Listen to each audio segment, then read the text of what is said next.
There we are. Good morning, everyone. We're on day 2 on the pretrial hearing. Forgive me, I thought my mic was set up. So I got up and I realized Aiden Kearney had his hearing today with Karen Reed in another courtroom, and they are getting ready to go live for Karen Reed the rest of the motions and limines they're going to be addressing today. So I'm trying real quick to keep an eye on court because I took it off in the background, and we shall be in that part of it soon. It's hard when you get up and you have so much going on. But anyways, guys, I can't believe it. You all heard the news. Former now Trooper Michael, Proctor. They finally gave him his see you later papers. And I don't know how that works, if it'll affect his pension, but it needed to happen. My big question is, excuse me, I want to know how this is going to impact Karen Reed's trial, because that was a lot. He was drinking. He admitted to it. You know what? Everyone was drinking. So why are we even here? I know there was a horrific accident, but then they're using that towards her charges. I don't know, but there's I'm going through everything yesterday, and I don't know if you guys know, we follow a multitude of cases. And if you are familiar with the Idaho 4, the 4 Moscow students that were brutally having their lives taken away in 22, had a huge document dump. And so I was trying to pace through everything last night, reading what was in that. So that's what was throwing me off for this morning. I overslept. I still got to go through those documents. So stay tuned. We will be, of course, covering that trial, which is scheduled to start in August. So what's on the docket for today is, I believe, a motion to dismiss the murder charge. I know they have been dealing with they went to the circuit court. So the defense is still arguing that that's not enough evidence to support that second-degree murder charge against Karen, and they want it to be thrown out of the trial. Now, there's also a motion to suppress, and this includes the forensic filings, surveillance footage, cell phone data, and that the defense says it was improperly collected or misrepresented by investigators. Clearly, if you watch the first trial, I give that a yes. I've never seen anything with putting evidence in solo cups and grocery bags, and using a snowblower.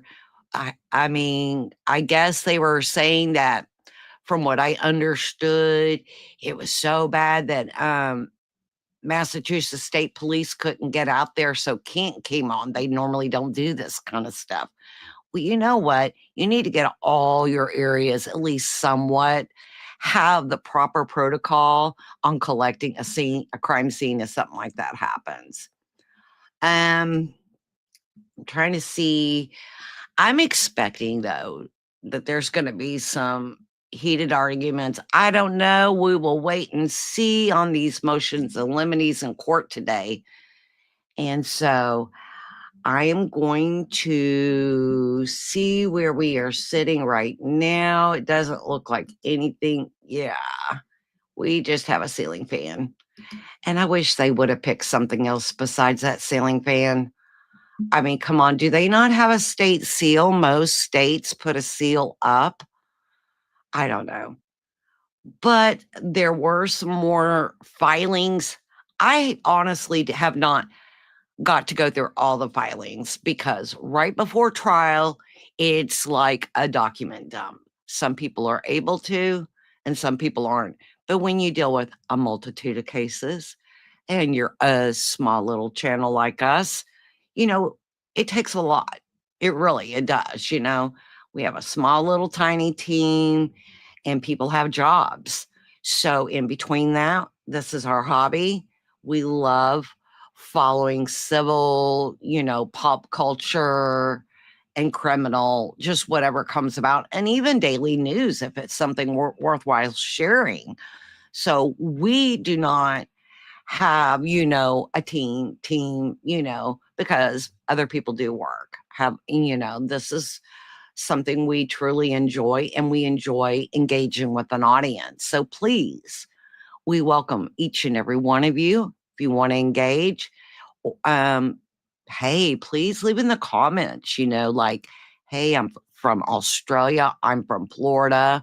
I'm from wherever you are. Please share because we love to know where our viewers are coming from.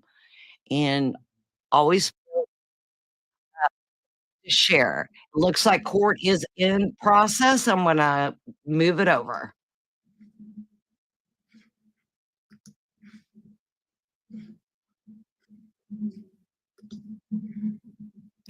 Good morning, Mr. Jackson. Good morning, Your Honor. Elizabeth Little, also on behalf of Ms. Reed. Good morning, Ms. Little. Good morning, Your Honor. Robert Alessi on behalf of Ms. Reed. Good morning, Mr. Alessi. Good morning, Your Honor. David Unetti for Karen Reed. Good morning, Mr. Yannetti. Good morning, Ms. Reed. All right, so we have a lot to cover this morning, but what I want to start with, I was just handed a couple of things too that I'm going to need some time to read.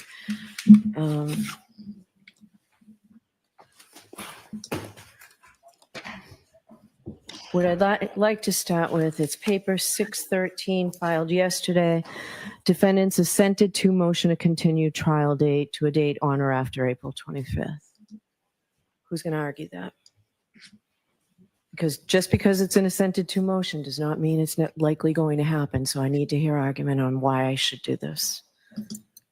I'll address the court with the court's permission. Yes. As I indicated to the court the day before yesterday, there is an issue, a very ripe issue that is currently pending before the First Circuit. We believe very strongly that if the First Circuit were to take some action as to count 1 and count 3, just to reiterate what I've already said, but I can sort of clarify it and narrow it down. If the court were to take some action on counts 1 and 3, which is currently before the First Circuit, for instance, if it were to be remanded for either dismissal or something else, additional hearings, etc., then that puts the entire case in jeopardy. Once the jury ultimately is impaneled and thereafter sworn, jeopardy will attach. There will be, if in fact there is action taken on count 1 and count 3, we will be in a position where we will seek a mistrial. Jeopardy will have attached. She will be held once in jeopardy on count 1, 2, and 3, and we believe that puts the entire case in peril. The case that we're defending right now, very clearly, is a murder case, ultimately, along with all three indictments, correct? You're defending all three. But it starts with murder. That's the sun rises and falls on a murder charge. And there's also vehicular manslaughter, and then there's the leaving the scene, count 3, and the subordinate counts beneath count 2 as well. That's a very different jury and a very different trial strategy than simply count 2, if we were to be defending count 2 or it's the subordinate charges. So I think it puts the case in jeopardy if we do not have at least some time for the First Circuit to act and determine whether or not it wishes to act on counts 1 and 3. Hence, that's why I suggested to the court the other day that it might be more prudent and less perilous for the case if we were to put this case over for at least a few weeks. We've spoken to the Commonwealth, and the Commonwealth tends to agree that probably is the better practice, and we've asked for the court to extend the beginning of the trial to April 25th, which is about a 3.5 week continuance, and I'll submit. All right, does the Commonwealth want to be heard on this?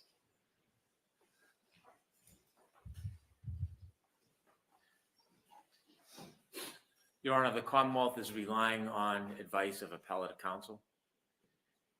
I don't contest any of the defense's perspective for wanting continuance. I think the Commonwealth's perspective is different.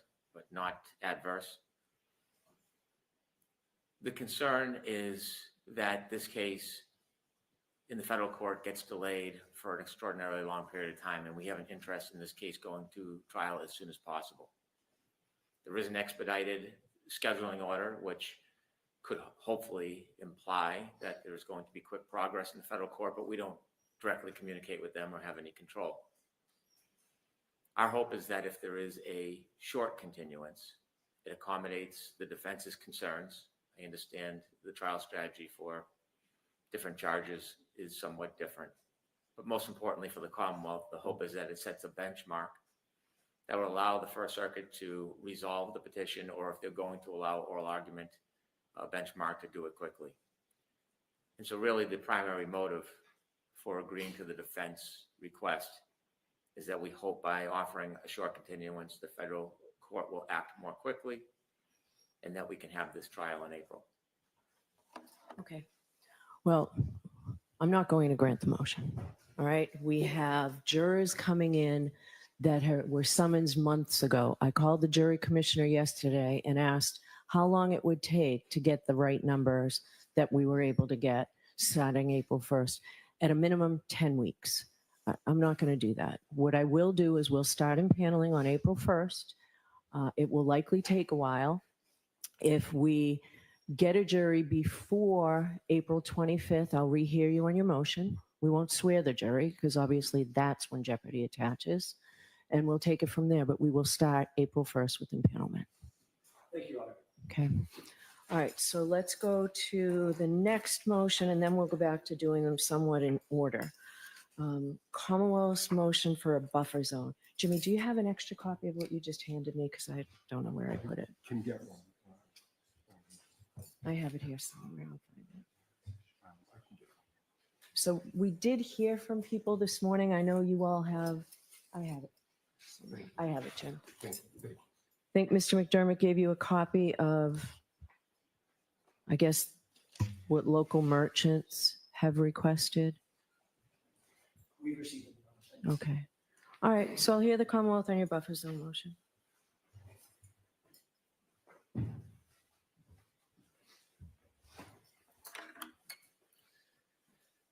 Your Honor, the Commonwealth's primary concern is the sanctity of the jury and the jury process. We are concerned based on past reports and information that noise, interruption, and other uncontrollable events can potentially impact the jury's consideration in this case. They should be free from outside influence, so it does not in any way oppress or push them in any direction, either way in this case.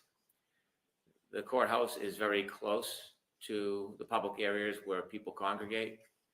It's been reported that during the trial, the jury would be able to hear outside noise and influences, not just honking of horns, but other types of noise that could be influential, intimidating, concerning. And so we've proposed what I think is reasonable and minimal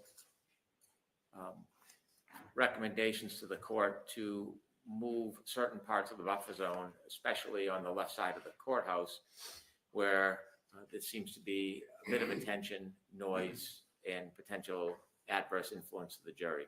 And that's the same area that these merchants are talking about? I've read that this morning, not being wholly familiar with the Dedham area. It seems that is one of their concerns. I think they mentioned an open market. In my memory from coming by on other cases at other times, there appears to be open markets in that area. And so if that's influencing their business, that is a separate but related concern that they have expressed to the court. And I do think that the court should be sensitive to the community's concerns. But importantly, that closeness and that amount of volume and influence on the jury, I think, can affect the sanctity of the jury. I don't think it is a strong imposition to consider the streets that have been identified in our buffer zone motion and have the buffer zone include limitations to those certain streets. And I think that will potentially help some of the outside impact and adverse influence on the jury. All right. There's a portion of your motion that I disagree with. Do you want to be heard on it? About the court enforcing or enforcing the buffer zone? I don't believe the court has authority, nor should it be upon the court to enforce anything. I think law enforcement should enforce the laws and regulations as law enforcement sees fit. And so I don't think that burden should be imposed upon the court. Thank you. All right, with that, does the defense object to the buffer zone? We take that position. Okay. All right, I'll take this under advisement. I have to figure out exactly how far this is, and I have not yet had a chance to read and consider today's email from the merchants. Okay. Yes. Could I just have this marked for identification for this hearing, identification?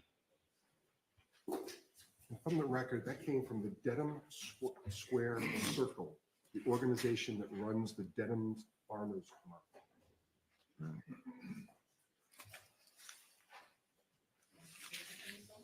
Thank you. Thank you. So we can talk about the witness list when we talk about impanelment, when we really have the heart of the final trial conference. But I do need at least cities and towns from these witnesses. Neither side gave them to me on the civilian witnesses. So, and there's a lot of overlap, and you'll have to fix that for any final trial conference report anyways. All right.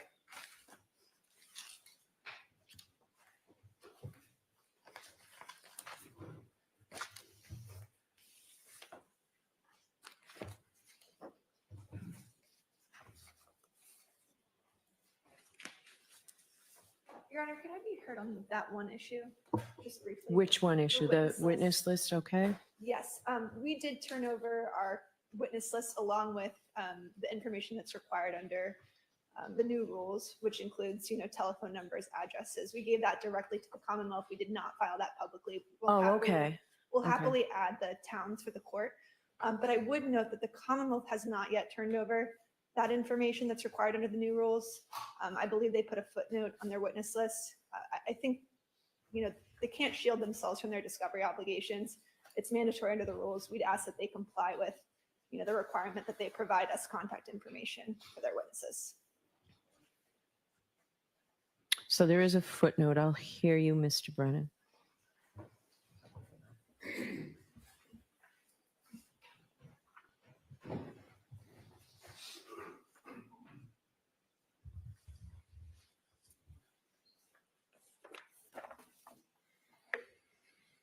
Your Honor, the motion notes that the Commonwealth moves to be partially exempt from Rule 14 because of the past history of perceived harassment and intimidation of witnesses, which the Commonwealth believes is ongoing. I think a potential resolution to this to comply with Rule 14 is that we be allowed to provide it to the attorneys under seal. I think that is protecting the interests of the Commonwealth and the witnesses from.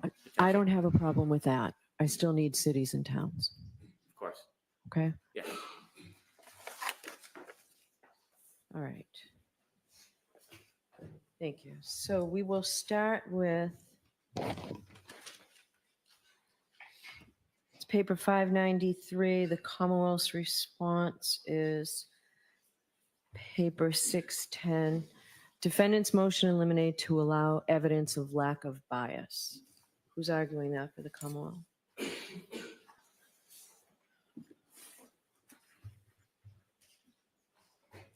The Commonwealth first, Your Honor. Oh, it's defendant's motion.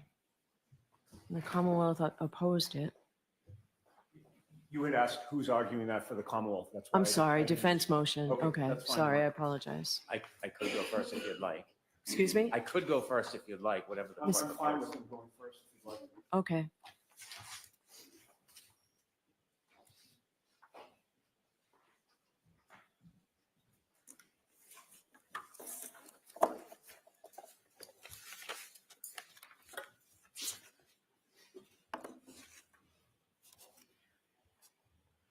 I think the heart of this motion is that the defense would like to introduce the ARCCA witnesses as witnesses that were employed by the federal government. I think the reason for that is it creates the image or the projection that they are independent at the time They did their assessment at the time they wrote the report. And then subsequently being employed by the defense has no impact on their objectivity at the time they did their investigation and report. I think this would be an unfair proposition for a number of reasons. It would undermine Rule 403. It would cause a trial within a trial. As we stand here today, the Commonwealth does not have a clear answer why this investigation was initiated, what the purpose of it truly was, the scope of it.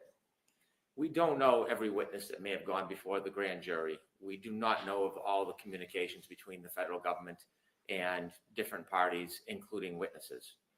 We will, I expect, never have truly a full accounting of the relationship between the United States Attorney's Office and ARCCA and what, if any, impact the defense had on ARCCA witnesses at the time they did the investigation. What we know is it was a comprehensive investigation. We know that a number of experts were retained by the federal government, including the ARCCA witnesses. What we also know is that there was an inquiry lodged by the defendant to the federal government to investigate her situation, her case.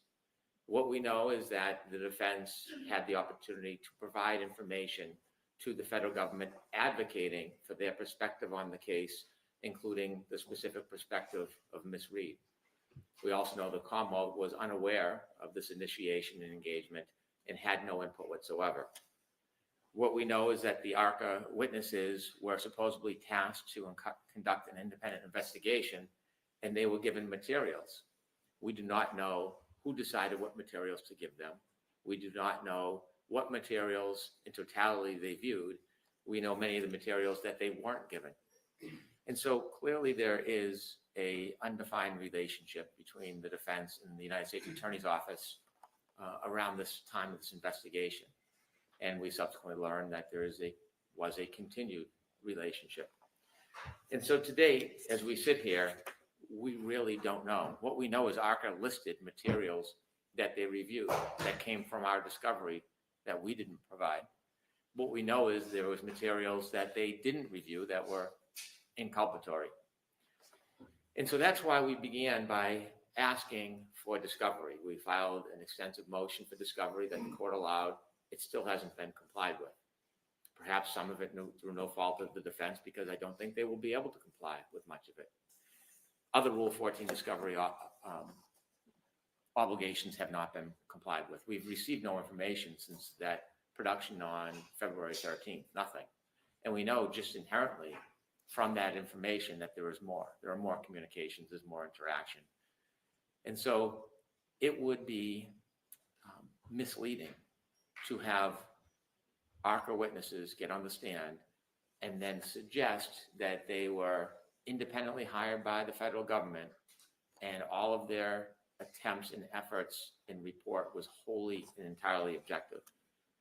Just to give one point that emphasizes the concern, the ARCCA witnesses were never given information about DNA. And yet when they testified, one of the witnesses tried to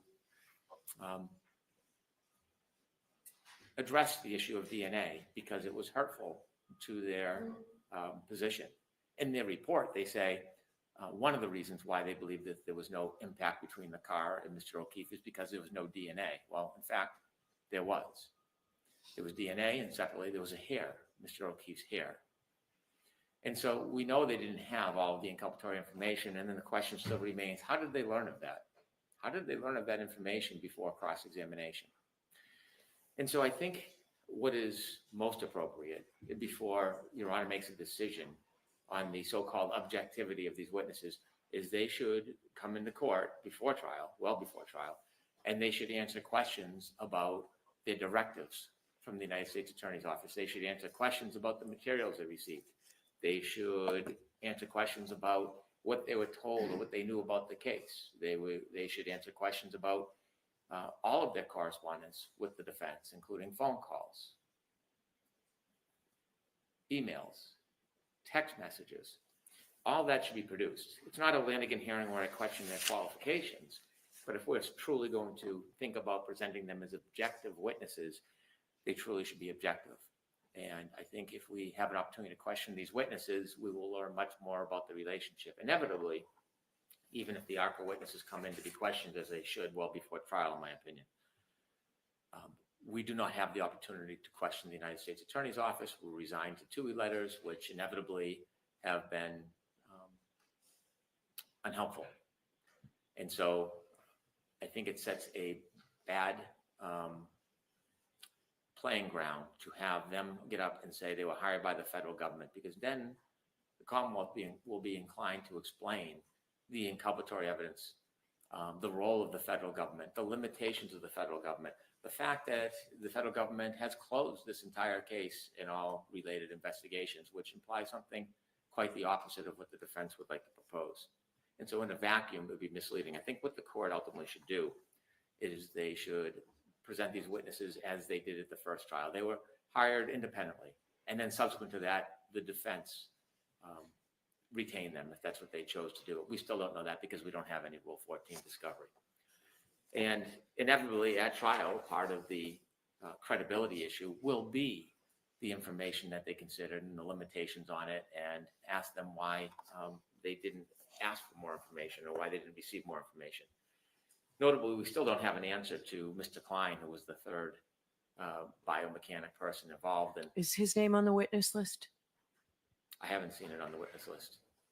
No, Your Honor. And we still don't know why the defense chose to call 2 of 3. As you noted, that report is vague. And so it doesn't identify or articulate which witness did what.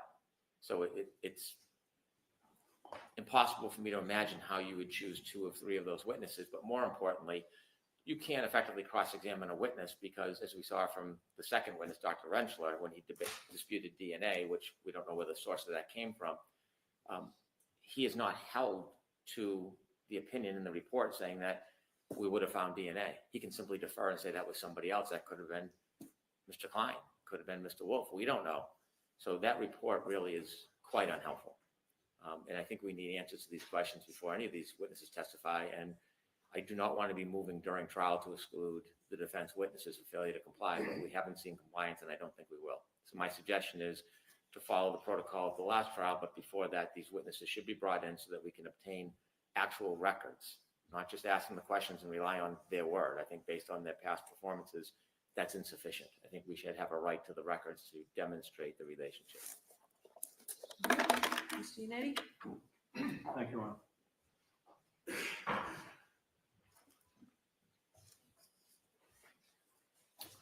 Your Honor, the Commonwealth and the defense certainly have opposite arguments when it comes to what the jury should be allowed to hear about how the ARCCA witnesses became involved in this case. Mr. Brennan speaks about the heart of our motion. The heart of our motion is that the Commonwealth wants to hide the truth from the jury. The defense wants the jury to know the truth. In the first trial, this court disallowed the ARCCA witnesses from testifying about who hired them.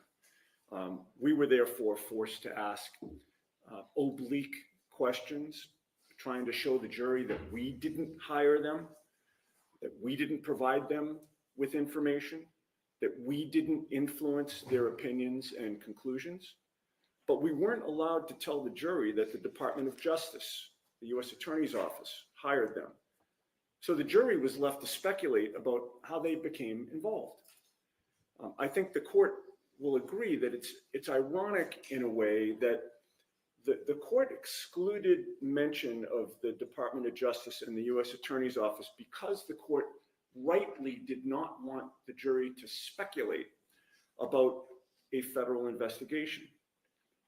But by excluding mention of the federal government having retained ARCCA, the jury was left to speculate incorrectly about how they became involved. They were also instructed more than once not to speculate, And right? but the point of the fact of the matter is, Your Honor, they did speculate. At least one juror thought that ARCCA was hired by Ms. Reed's car insurance or home insurance company. And think about the implications of that. If Ms. Reed's insurance company had hired ARCCA, they would have had a motive to absolve Ms. Reed of responsibility. That clearly would have adversely affected their credibility in the eyes of the jury, and unfairly so. Let me ask you a question. If I allow, and I'd be very surprised if I did, mention that this was a federal grand jury and that the federal, how does that not open the door to all the testimony that Mr. Brennan just brought up that he'd be able to get into? Okay, so first of all, and this is later in my argument, we're not asking. So no, could you answer that now and then? I'll let I'm you say trying to, everything. Your Honor. Oh, you just said it's late. Hold on. You just said it's later in the I argument. know, but I said you interrupted me, and I was just about to say, but I'll address it now. Okay.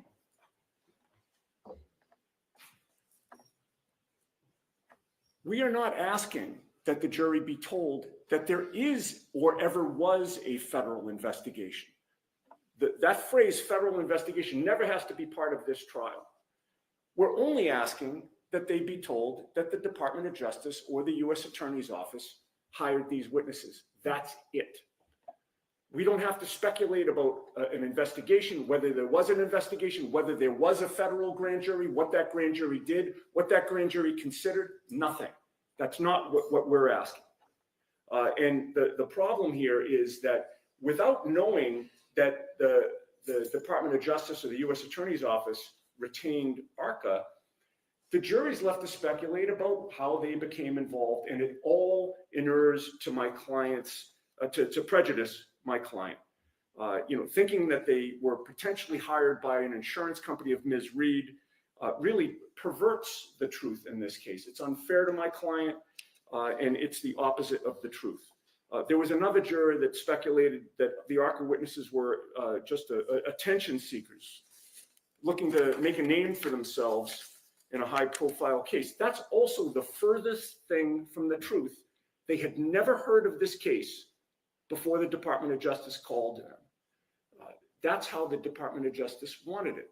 They wanted clean experts who would take a sober and strictly scientific look at the evidence. The federal prosecutors did not want them to be tainted by news reports or opinion pieces. And recall that the Commonwealth attacked ARCCA on cross-examination for the discovery that they were not provided. That was patently unfair.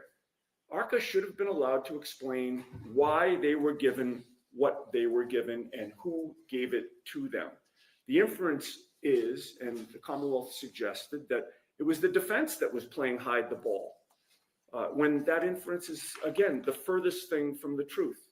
In terms of the information that the federal government got, Mr. Brennan engages in a ton of speculation about what happened or didn't happen based on nothing. There's no affidavit to establish any of that. I will tell the court that I received a subpoena for my entire file from the federal government, and I complied with that subpoena. We had nothing to hide. We provided everything that the Commonwealth provided to us, to the federal government. They chose what to give ARCCA or what not to give ARCCA. And they did that again to preserve the scientific integrity of their opinion. So, again, we're just asking that ARCCA should be allowed to testify that they were hired by the federal government to prevent speculation about who hired them or why they became involved in the case. If the issue is we don't want the jury to speculate, the way to do that is to tell them the truth. We did not hire them. We did not influence their opinions. We didn't even know that they existed until that TUI request was complied with. And all of a sudden it was revealed to us that the federal government had hired these ARCCA witnesses. And we read that information at the very same time that the Commonwealth read that information. Those witnesses, importantly, were available to be called by both sides. The Commonwealth chose not to speak to them. The Commonwealth chose not to contact them because the information was exculpatory. The jury should not be left with the impression that Karen Reed or the defense team had anything to do with hiring them or with their conclusions and opinions. The conclusions and opinions were revealed to us at the same time, and the court should guard against rank speculation.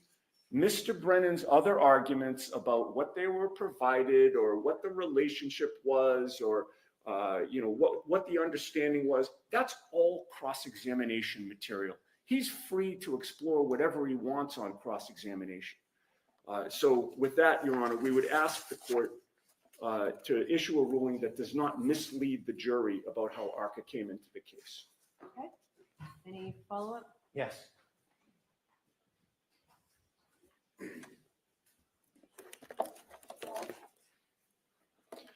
Respectfully, the Commonwealth does not look to hide the truth. The reality is, if the jury is going to hear information, they should hear the entire truth, not a version or a slice of it, not one advocate side of the truth, the whole truth. And if we interject that these witnesses were hired by the federal government and the jury is entitled to hear the whole truth, then they should know the motivations behind the hiring, the input from the defense team prior to their decisions, and what, if anything, they considered and what their directive was. We don't have any materials from the federal government regarding direction, scope, purpose. We have nothing.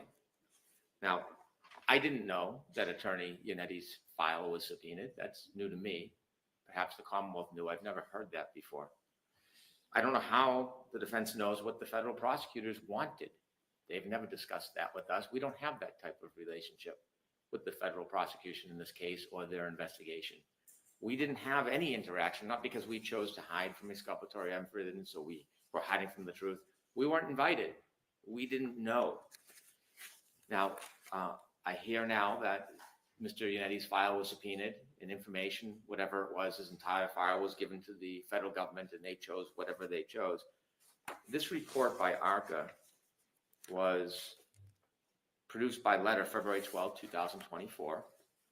We know from at least some of the materials we got, there's a document from Attorney Yannetti on March 29, 2023, describing his client's best memories of events, a number of pages talking about the case. So there clearly is a relationship that we are not privy to. I'm not casting aspersions or trying to suggest there was anything improper about the relationship. I'm not suggesting that, but there was obviously a relationship between the parties that the Commonwealth was not involved in. And so we can't take a fraction of something and say we present them as independent witnesses when there was a purpose, there was an agenda, and it wasn't in the Commonwealth's interest, obviously. The ability to cross-examine a witness is only as good as the evidence information you have. As you've seen from the ARCCA witnesses, from my opinion, my perspective, respectfully, is when they answered questions, perhaps it was not perjury, but it was quite misleading, suggesting no relationship with the defense, talking about DNA with no DNA evidence. I do not think that cross-examining a witness, you should consider the witness a trustworthy guide unless they've established their credibility. I don't see that in these transcripts. So I will need materials to hold them in check and to hold them accountable for whatever it is their bias. And so simply cross-examining aimlessly is totally ineffective. It's a recipe for disaster, and that's not the type of examination we're going to engage in. If we're going to tell the whole truth, it has to be the whole truth. And I think that becomes a dangerous game. There'll be an entire trial trying to advocate influence or no undue influence with these witnesses. It's unnecessary. It can be resolved through questioning these witnesses prior to trial and following the same protocol you did last time. All right. So if the defense intends to call the ARCCA witnesses, we need to have a voir dire next week. All right. So we're going to move on. I'll take this under advisement. Can I just ask the parameters of that voir dire, the purpose of that voir dire?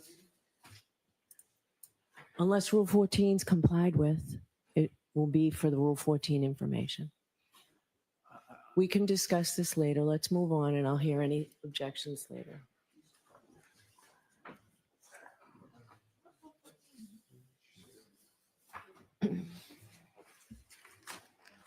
All right, so the next motion is the defendant's motion for stating grounds for objections. I'll hear you on that, Mr. Yannetti.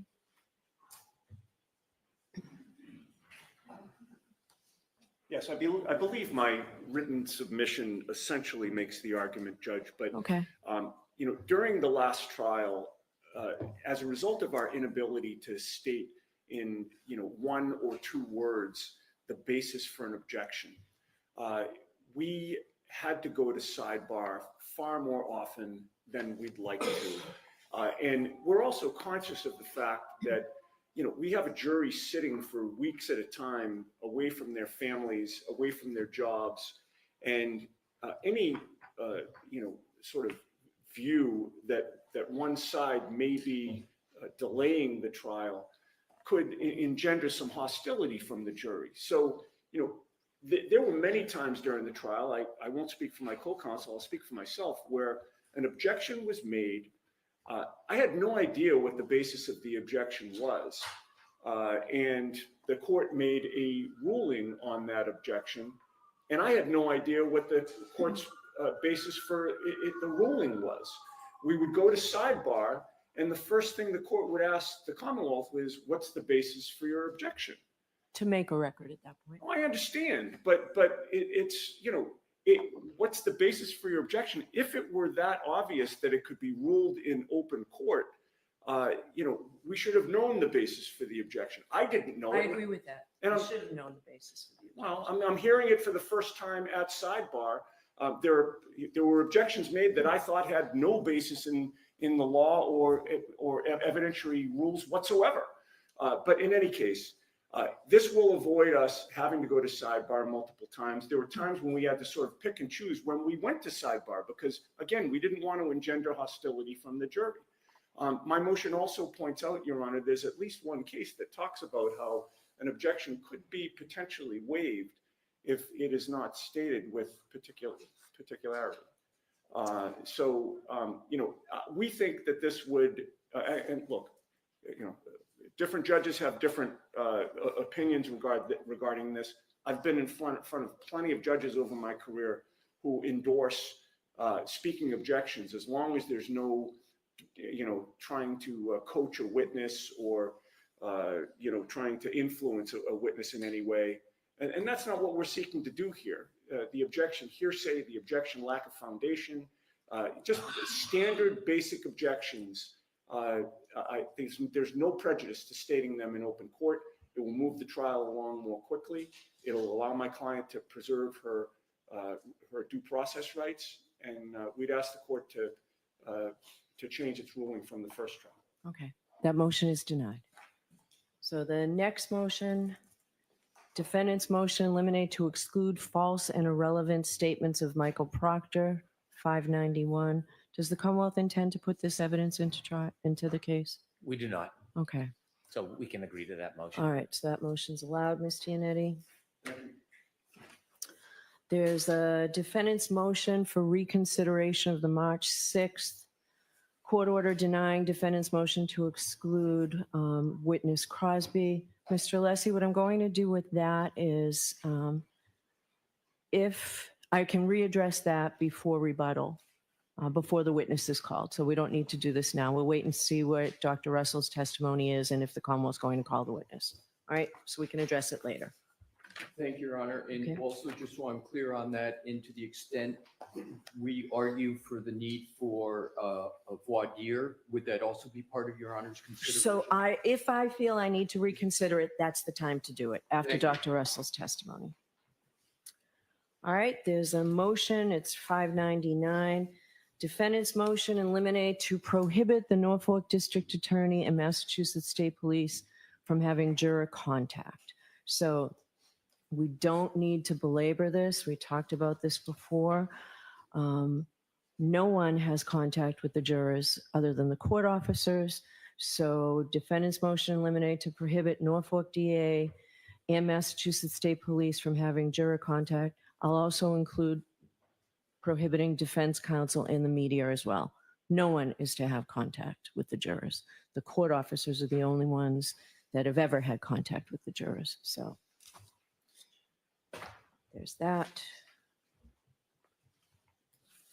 So I think now we move on to something that may take a little bit more time. The defendant's motion eliminated to exclude the testimony of Dr. Judson Welcher. How do you pronounce his name, Mr. Brennan? Welcher, and the Commonwealth's opposition. So who's arguing for the defendant and how long do you think this might take? Because we can do some of the quicker Commonwealth motions if you want. I am going to make the argument, Your Honor, and I estimate 40 to 45 minutes for this motion. Okay. Mr. Brennan, how long do you think you'll take?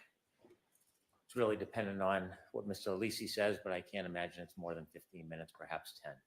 Okay. All right. Before we go there, there are a couple of the Commonwealth's motions that seem pretty quick that I just wanted to know if the defense had objections to.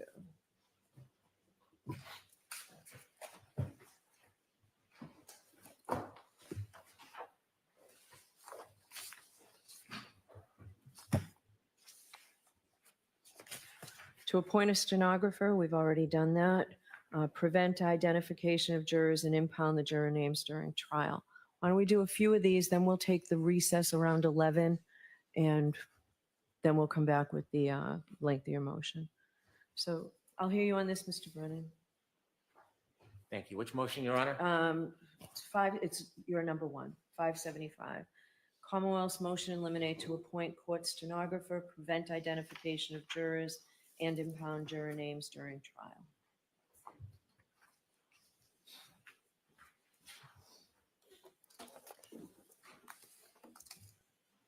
Commonwealth believes appointing a stenographer is a prudent practice. We've already done that. Okay. Preventing identification of jurors. This case is a case that has garnered extraordinary public interest. There are some concerns that in the history of this case, jurors have been identified by different characteristics, whether it's their hair color, their profession, and inevitably, as the trial progresses, it seems through sometimes the media, the jurors, although maybe not identified by name, have some of those characteristics promoted. That would cause, I would think, a strong concern by a juror that their verdict could be disfavored by one side or the other. That's the last thing I think anybody in the courtroom would want. And so the jurors, I suggest, should not be identified before, during a panel, and during the trial. I think the jurors' names should be impounded. There has been past efforts by many to identify jurors, interview jurors, get information about jurors that is then highly publicized. That will chill, I think, the process of deliberation in a fair trial for both sides. I think it is a measure that is accepted, it's appropriate, and under the circumstances of this case, I ask the court to do that. All right. Any objection from the defense? Your Honor, we have no objection to appointing a court stenographer, impounding jurors' names and information, and in fact, we join in that request. Okay. The motion, however, also asks for the impoundment of all sidebar discussions. Before I address that, I guess I would first ask whether Mr. Brennan is pursuing that part of the motion. I think that's a good question. Sidebar discussions regarding jurors. Oh, well, if it's sidebar discussions regarding jurors, we're in complete agreement. So sidebars are impounded regarding jurors anyway. Right. So we're in agreement with that. I interpreted the motion perhaps incorrectly that Mr. Brennan was seeking the impoundment of all sidebar discussions regarding all issues. It sounds like he is because of the fact of people listening to FTR. Okay, well, on that's what I'd things like that- to All right, address. so I'll hear you on that. Thank you. So we do question the impoundment of all sidebar discussions. Okay, you agreed to it last time, right? So this is a This is a new change. trial, Judge. Right, I've no, been so told. just to be clear, this is a change. I don't recall what we did or didn't do last time, but this is our position for this Okay. trial. Obviously, the reason some discussions are held at sidebar is to prevent jurors from hearing legal arguments on the admissibility of evidence. But this is otherwise a public courtroom. The public typically has a First Amendment right to know in Massachusetts what is going on in a public courtroom. And in fact, in Massachusetts, it's not just a First Amendment right, there's also a common law right to know what's going on in the courtrooms. And when justice is open to the public, it serves as a check and balance to the conduct of the parties and of the court. Consonant with these policies, in one of your recent rulings, Your Honor, the court recently cited to the strong presumption of Massachusetts law that a courtroom be open to the public. Therefore, there's both a state policy and a benefit to public disclosure of courtroom discussions and rulings. Of course, if there's something that is discussed at sidebar that involves information subject to a protective order, portions of sidebars can be impounded. If there's some other reason for a sidebar conference to be impounded, the courts can so rule at the time. But a prophylactic blanket impoundment covering all arguments made at sidebar would sweep too broadly over these important rights and policies. There's a lot of publicly available information about this case already in the public domain. There are commentators who write and speak about this case every day on the internet. Sidebar discussions become yet another source of information, but the court's able to guard against the jury being influenced by extraneous information outside the courtroom by instructing them every day, as you did during the first trial, that they're not to read or watch or pay attention to anything about this case outside the courtroom. And in that sense, sidebar discussions are no different than the daily news about this case that is discussed incessantly. And for that reason, we believe they should be generally made public. All right. So last time they were sealed, and that was by agreement of all the parties. So this time there's an objection. What is the authority for me sealing or impounding sidebars?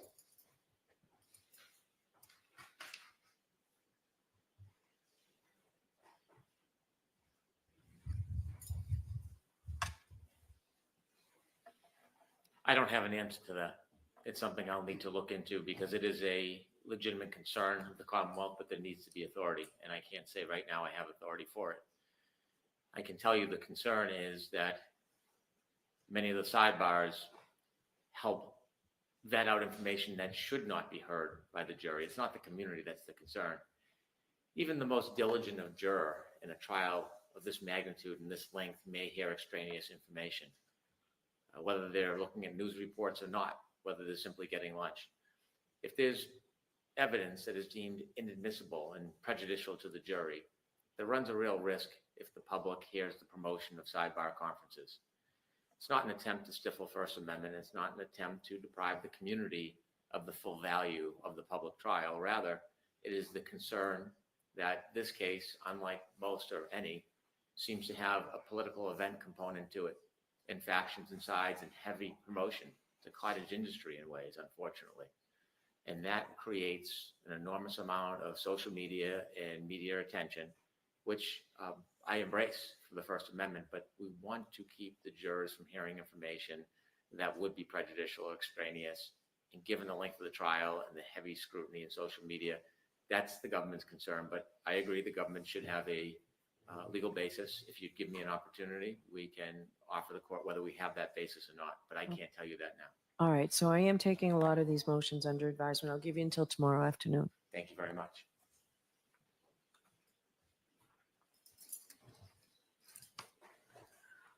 Is there an objection to, it's 577, it's the Commonwealth's Exhibit 3, Motion 3, Commonwealth's motion for in-court identification. Is there any objection to that? No objection. All right, so that's allowed, Mr. Clerk. And the next one, Commonwealth's motion eliminate to admit the victim, one photograph of the victim, two photographs of the victim's injuries as observed by medical providers during the autopsy. Is there an objection to No that, Ms. objection. Little? That's allowed. 578. Thank you. So the manner of death, so that is on the death certificate. So this is your number 5, Mr. Brennan, paper 579, Commonwealth's motion eliminate to preclude reference to and redact the manner of death contained on the victim's death certificate. I'll hear you May I? on that. Yes.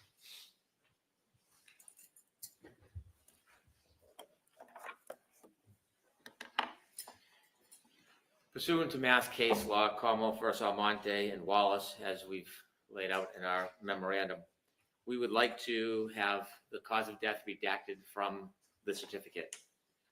Certainly, the defense can cross-examine any witnesses that are called regarding the manner of death, but this notation on the death certificate is extraneous and it should be inadmissible. General Laws, Chapter 46, Section 19, provides nothing contained in the record of a death which is reference to the question of liability for causing the death shall be admissible in evidence. Again, different when questioning a witness that is offering an opinion regarding the cause of death, but the certificate itself should be redacted and it should follow Massachusetts general laws and it should follow Massachusetts case law. For those reasons, we ask the court to redact any cause of death in the death certificate itself. All right, who's arguing this for the defense? Ms. Little? Thank you, Your Honor. In this case, the medical examiner who completed the death certificate concluded that the manner of death was undetermined. The Commonwealth is seeking to exclude this information from the death certificate because it is exculpatory. The Commonwealth seeks not only to have the court redact the manner of death here, but they're also not calling the medical examiner in this case, which creates certain issues. All of the cases cited by the Commonwealth in this matter deal with the issue of whether it was error for the Commonwealth to admit a death certificate listing the manner of death without redacting the word homicide because it violates a defendant's constitutional right under the 5th and 14th Amendments to the United States Constitution. That is not the situation that we're presented with here. None of the cases cited by the Commonwealth that were just referenced by Attorney Brennan stand for the proposition that a death certificate listing the cause of death as undetermined should be redacted. If the court looks closely at even the cases cited by the Commonwealth, specifically Commonwealth versus Ellis, I'd urge the court to carefully read that opinion because what it says is that the SJC identified the words that best practice dictates should be redacted from a death certificate. And what the SJC said is this, and this is dicta, it's not even true case law. The better and safer course is to exclude from a death certificate the words homicide, suicide, or accident in a criminal trial. Notably missing from that is the word undetermined. And that's because undetermined is not a finding of liability. That is what the whole statute was meant to protect from. So there is no case law that suggests that the word undetermined should be redacted from a death certificate. The Commonwealth bears the burden of proof in this case. They have to prove beyond a reasonable doubt that a homicide occurred. And the Commonwealth's own medical examiner has opined that she was unable to make that determination in this case. That finding is relevant, it's exculpatory, and it should not be redacted from the death certificate. So you say the medical examiner is not testifying? It's not, I believe the medical examiner is not on their witness list. Oh, I thought I saw her. Dr. Scordi-Bello? Oh, Not on their witness list. all right.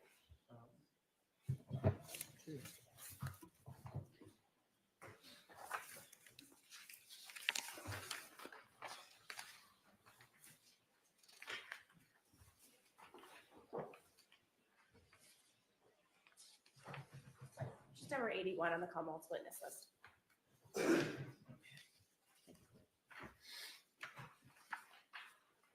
All right. I'll take this under advisement. I'll take a quick look at Ellis again. I would just note, I apologize. I know Attorney Brennan did represent at one point that they are not likely to call the medical examiner. So that was my impression. Okay. Perhaps I'm incorrect. That's fine. Thank you. All right. One last, hopefully quick one. Commonwealth's motion eliminate to introduce certified records from the Registry of Motor Vehicles. Is there an objection to that, Ms. Little? No objection. Okay. Probably one more quick, so that's paper 580, Jim? Thank you. Commonwealth's motion eliminate with the intent to obtain Corey records of potential jurors. That's allowed as long as it doesn't disrupt the trial in any way. May we be heard on that? Sure.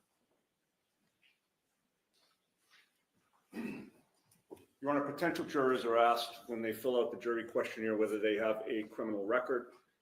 They're also asked if they know anybody in law enforcement. They're asked if they've ever been a victim of a crime. And for every other answer on the questionnaire, the parties must accept the potential juror's answer, which that juror is giving under oath on the form itself. In fact, there are times when a court may deny an attorney from inquiring further about a clear answer on the jury questionnaire, precisely because the answer was clear and it was given under oath.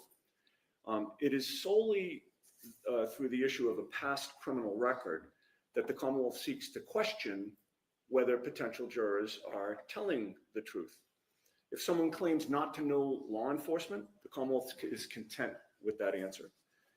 Does not ask for permission to conduct any further research. If someone claims never to be a victim of a crime, again, the Commonwealth is content with that answer and is not curious about whether the potential juror is telling the truth. In other words, it is the potentially hidden, if the potentially hidden information benefits the Commonwealth in their viewpoint,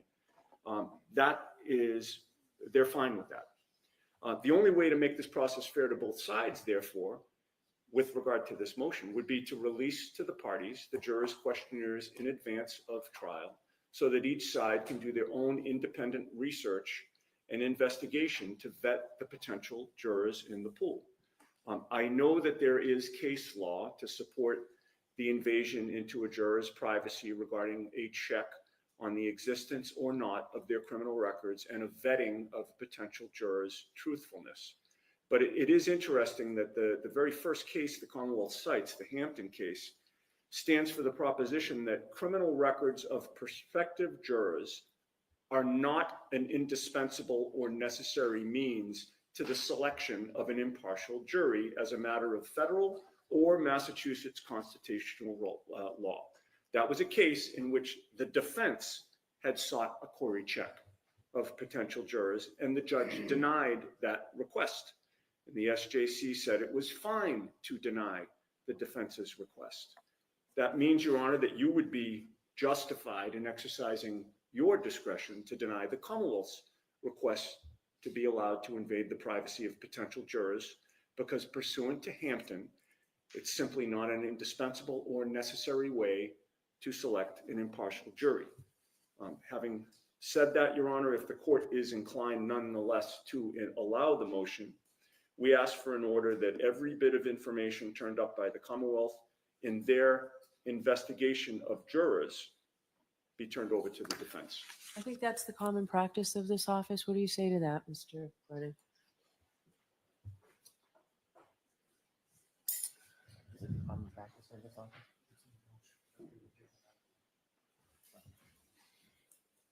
Your Honor, is the court's question common practice of giving everything, or is it common practice of running queries? It actually seems to be both. I believe I've been informed that it is the common practice, and that is the practice we would follow to give everything to the defense. I think the assumption that the Commonwealth would not want somebody with a criminal record on the jury might be misplaced. Somebody who has a criminal record shouldn't be precluded from jury service. In fact, maybe people who have a criminal record and re-entered society who the Commonwealth would embrace as jurors. But sometimes people forget or mistake that they have a criminal past. It, I understand, may have happened in this case, has happened in many of my cases. And the nature of any past criminal record is sometimes helpful to see if there's an association between that and the charges in this case. So we would embrace providing everything to the defense and ask the court to allow our motion. All right. If you remember, I give a catch-all too to the jury that sometimes we're in a hurry to fill out these forms. Sometimes that when we get these questionnaires, we think, well, this situation may not apply to me. So I give them time before they come up. And I specifically say, perhaps your experience as a witness or a juror or a defendant in a criminal case, or if there's any prior record, things that you may have forgotten. If you didn't include it and you remember it, please tell us when you come to sidebar. And inevitably, every trial there's somebody that says they forgot to say something, or they had a record that, you know, got in trouble when they were 17 or something. So it happens. Right, and that's an argument against the Commonwealth's motion, because you're But I giving the thought- jurors a chance to correct what they put on the initial form. There's no need for the Commonwealth to do their own independent research to confirm or deny that. All right. So you're asking me to flat out deny the motion? But if I allow it, you'll get the copies? Correct. Okay. All right, why don't we take the morning break at this time and we'll come back and we'll do that motion, the defense motion regarding Dr. Welcher. All right, please.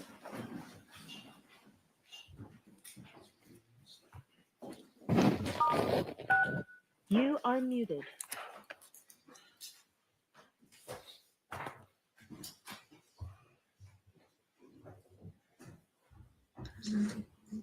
Okay, we're going to take a break and we will be back for Dr. Welcher. Motion. Okay, we're going to take a break and we will be back for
before we begin, realizing how much everybody has to do before this trial, I won't have the voir dire of the ARCCA witnesses next week. We'll have it before they testify. We'll do it the day before they testify. And we'll give you until then to comply with all Rule 14 discovery and see where we stand. So we don't need to bring them here next week unless you made arrangements. No, I didn't make arrangements. I just want to make sure that we're very well defined on what issue is before the court that would justify a voir dire. I just want to make sure, I don't think that's been clearly articulated. I just need to know what the parameters are. Okay. We need to know. I think Mr. Alessi is going to handle the argument in substance, but I need to know what are we dealing with for a voir dire? Okay. All right. So what I need you to do beforehand is make sure that all Rule 14 discovery is complied with. And if it is, then we'll see. Okay? Okay, so it's basically Yes. defined on Rule 14. Yes. Got it. Thank you. Does that work for the Commonwealth? My concern is if we have questioning of the witnesses the day before their testimony, and part of that includes the production of records, and they don't have the records with them, they're going to be unable to produce them because they would have to return home. And so having. So we'll need that, Mr. Alessi, okay? Well in advance. Yeah, understood. That would be part of the Rule 14 discovery. If they comply with Rule 14 discovery in advance, you'll have all of that. That was exactly my understanding, what Your Honor was suggesting, and we will comply with that. So see where we stand. If we need to address it, we'll address it before then. My discovery motion extends beyond Rule 14, and the reason why is it includes the communications between the parties, which is necessary to understand. So it's not simply Rule 14. We have a court-ordered discovery motion that we filed that includes the request for this information to show bias, and I don't want that to be overlooked. All right, so talk to Mr. Alessi in advance. All right, and I'd like you to be able to tell me before we start the trial where you stand with that. Okay? Yes, Your Honor. And what you still think you need, Mr. Brennan. I'll inform the court. Okay. And I'm pleased to speak with Mr. Brennan at Your Honor's direction. All right, thank you very much. All right, so now we'll go on to your motion, Mr. Alessi.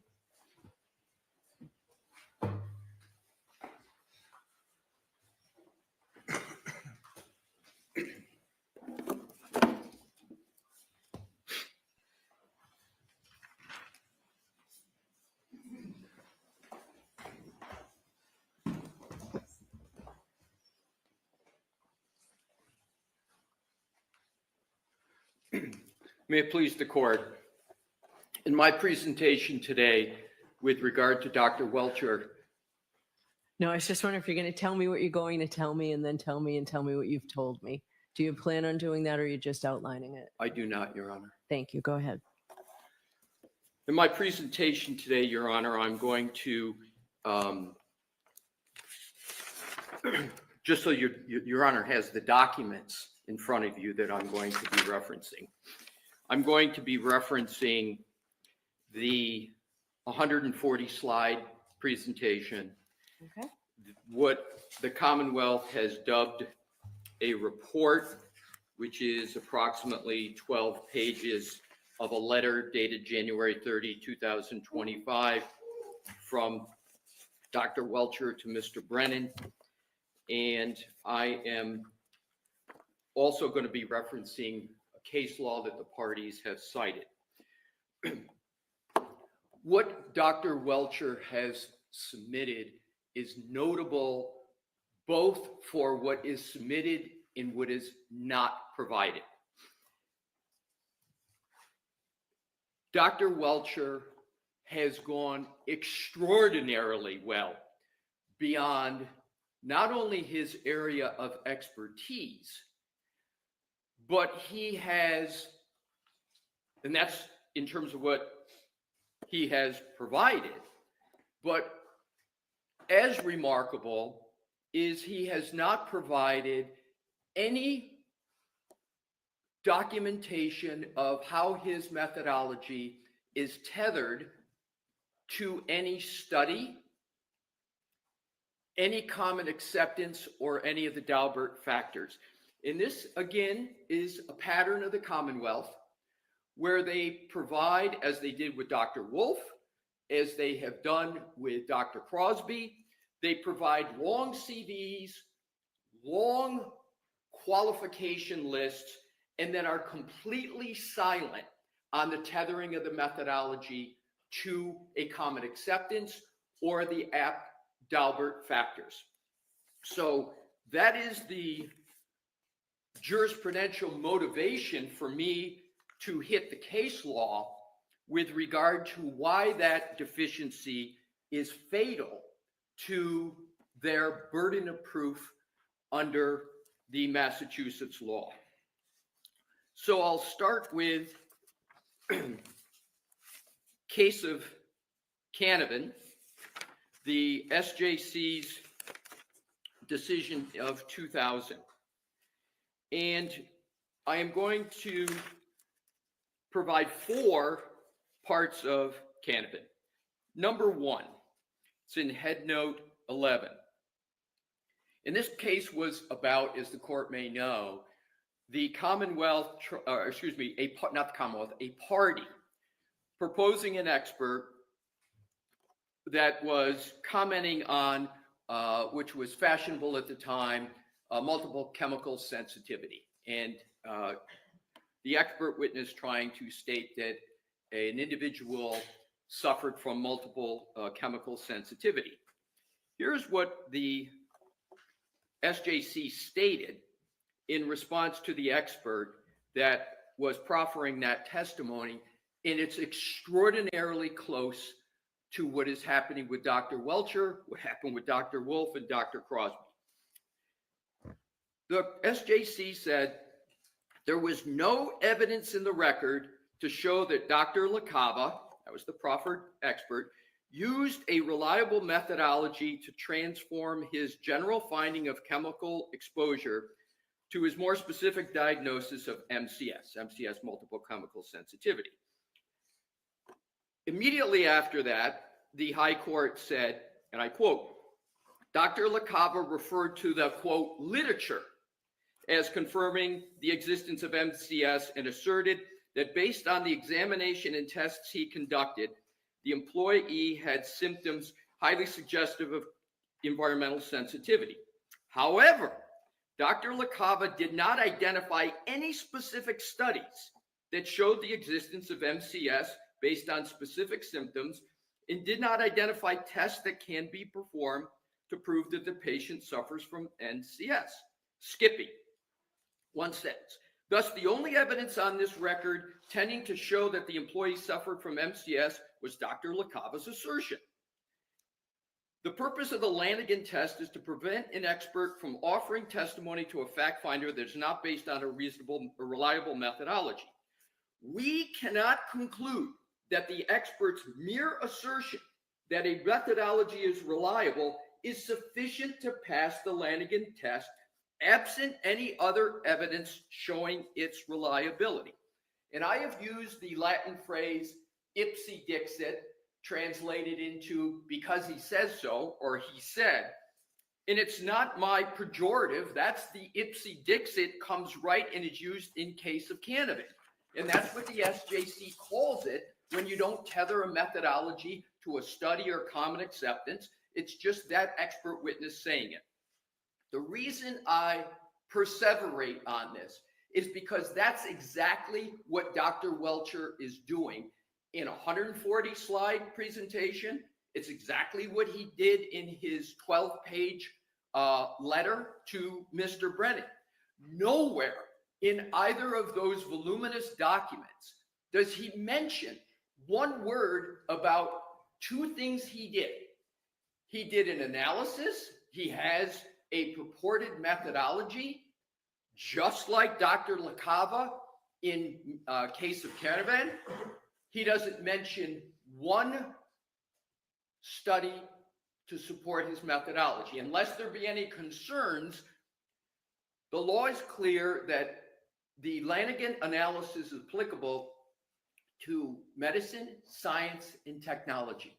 And clearly, Dr. Welcher is in the technology area. In the Dalbert Lanigan analysis, it's referred to as the hard science. So he also, Dr. Welcher, conducted an experiment. And I'm going to treat that separately from the lack of a methodology. So I want to stay just with the methodology that is purported to be used by Dr. Welcher. So keeping on with case of Canavan, Dr. Welcher also is proffering to provide opinions on the medical causation of the injuries to the right arm of the decedent. It's clearly what he is doing. Here is what the SJC said about causation. It's head note 14, and they labeled the heading of it causation. The SJC said, quote, "There is no suggestion that the judge conducted a Lanigan analysis to determine whether Dr. LaCava used a reliable methodology to conclude that the chemical exposures to which the employee was subjected caused," and caused is italics in the opinion, "her to suffer from MCS. This was an error." They went on, quote, "Because understanding medical causation is beyond the knowledge of the ordinary layman, proof of it must rest upon expert medical testimony. Because and I'm skipping several sentences, because the judge below did not conduct a Lanigan analysis to determine whether Dr. LaCava relied on a reliable methodology to determine that chemical exposures caused the employee's MCS, it was an error to admit the opinion." In the concurring opinion of Justice Greene, he added an important point. I quote, "Further and perhaps more importantly, the application of the standard will make little difference in how an appellate court decides a hard science." The issue was, what was the standard of review? Is it going to be abuse of discretion? And the concurring justice said, in hard science, it really doesn't make a difference. But here is apt for what we're here for today. The goal of Lanigan, as was the goal of the preceding tests, is to keep unreliable or so-called junk science from fact finders, thereby reducing the prospect of the return of verdicts or the rendition of decisions with dubious validity.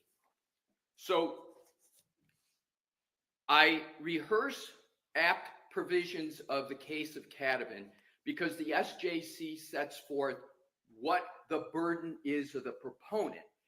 And I know Your Honor has heard me make this argument before, but I am now providing the SJC decision for direct support what I've said with regard to the experts, Dr. Wolf, Dr. Crosby, and now Dr. Welcher.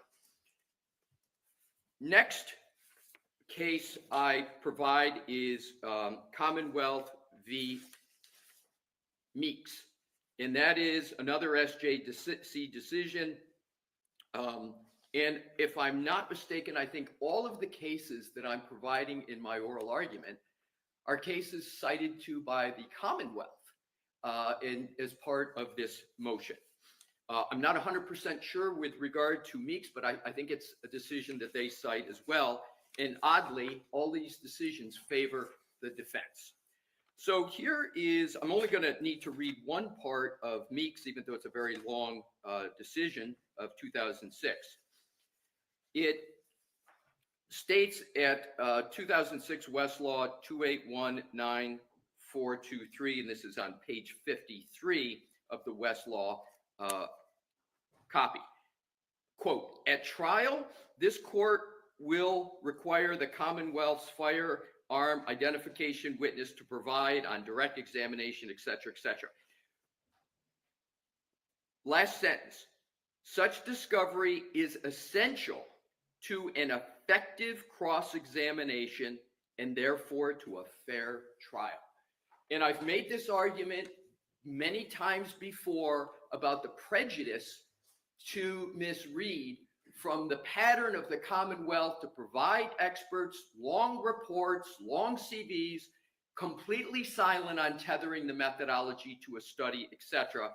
And the SJC points out that that information is essential to an effective cross-examination and therefore to a fair trial.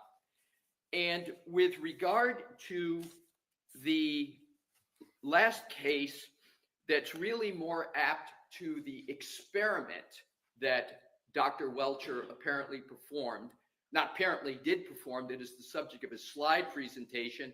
And this is, there's various experiments, but the most prominent of which is painting someone's arm blue, painting a hand yellow, and then trying to use the results of that experiment to support some wayward theory as to how the SUV made contact with the decedent. There's no doubt that's an experiment. So it's important when I get to that experiment, what the legal standard is before such an experiment can be admitted in evidence, and how, and what's the test under the Commonwealth v. Davis and Lanigan as to how an experiment could possibly come into court. So you've heard of the case, and I know Your Honor knows of Rintalo. We basically cited it for the proposition of qualifications, but substantively, we haven't talked about it. And I know Your Honor is well familiar with it, so I'm just going to summarize what's apt for our motion.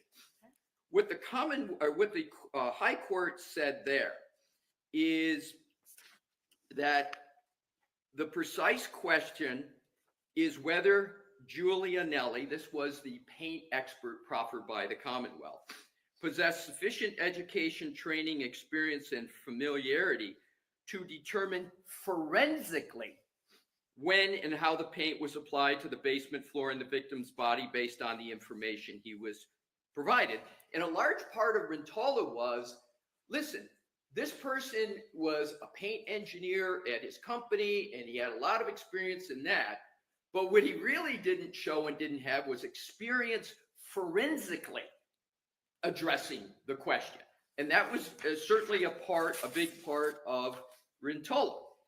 So the court, to that point, said there is a significant distinction, however, between what Giulianelli had done in the paint industry for over 20 years and what the Commonwealth asked him to do in this case. So the court went on and discussed the difference, and it said he also, this is Giulianelli, he also did not do any research on the topic or search for any academic or industry materials on this topic. So the court, with that predicate as to what was lacking, which is completely the same as what's lacking with Dr. Welcher and his experiment, the court said this, and this is on Westlaw copy 14, head notes 19 through 22. I quote, expert testimony also may be based on or informed by the results of experimentation. Skipping. The conditions in the experiments must nonetheless be substantially similar to those at the crime scene for the experiments to be of any value, and where new hard science is involved, an appellate court will always take a hard look at the trial judge's decision to admit or exclude the evidence. So here's what happened that's very apt to Dr. Welcher. Our analysis of Giulianelli's approach begins with the important principle that judges should closely scrutinize expert testimony where the testimony is prepared solely for the purpose of litigation, as opposed to testimony flowing naturally from an expert's line of scientific research or technical work.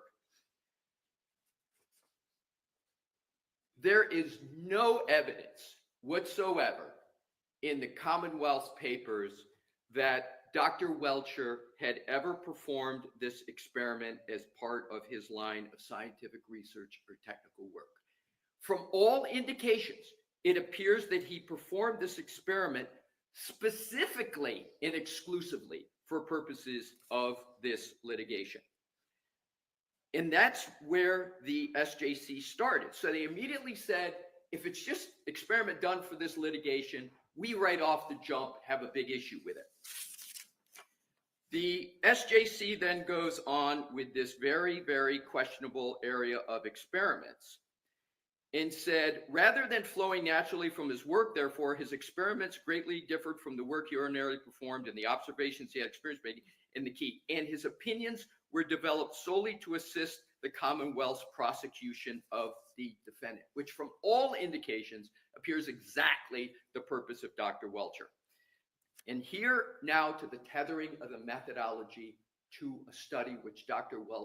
Welcher does not do at all. The court said, footnote 31, because Gianelli conceived of and designed the experiments without any stated basis in existing science or literature, and because neither the Commonwealth nor the trial judge applied the Dalbert-Lanigan factors, it would make little sense to attempt to apply them here. The SJC said, we're not even going to go do this analysis because the proposed expert didn't cite to it. So we're not going to guess at what happened. And it then said, relatedly, and I'm quoting, the Commonwealth has not pointed to any basis in existing scientific literature or research for Gianelli's methodology or experience. Instead, it appears that Gianelli designed these experiments on his own without any guidance. Reading down below, quote, Gianelli's experiments also did not appear to have been performed consistently with basic scientific principles. We have no evidence in anything the Commonwealth submitted that the experiment of Dr. Welcher was performed in accordance with any scientific principles, because his report and the slide presentation is completely bereft of any citation to basic scientific principles. Next, the court said Gianelli did not repeat or validate any of his 6 experiments is also significant. There is 0 in the current record that Dr. Welcher repeated or validated his experiment. Nothing.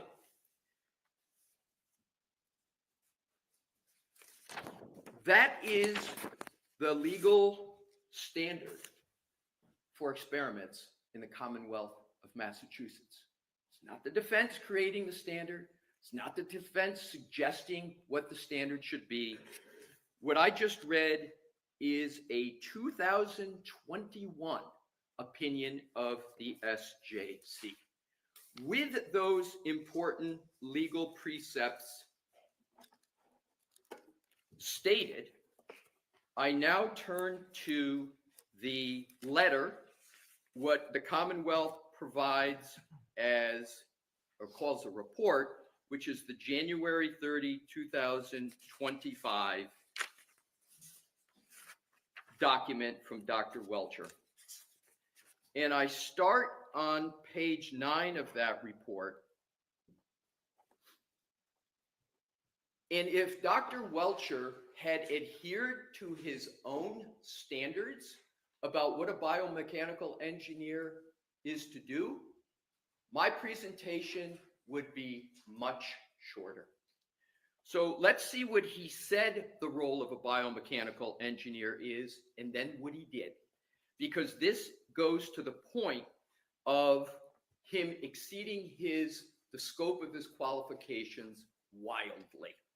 So on page 9, he said in the first full paragraph under numeral 11, he says, in the middle of the paragraph, my biomechanical engineering analysis is determining the effects of physical forces on the human anatomy.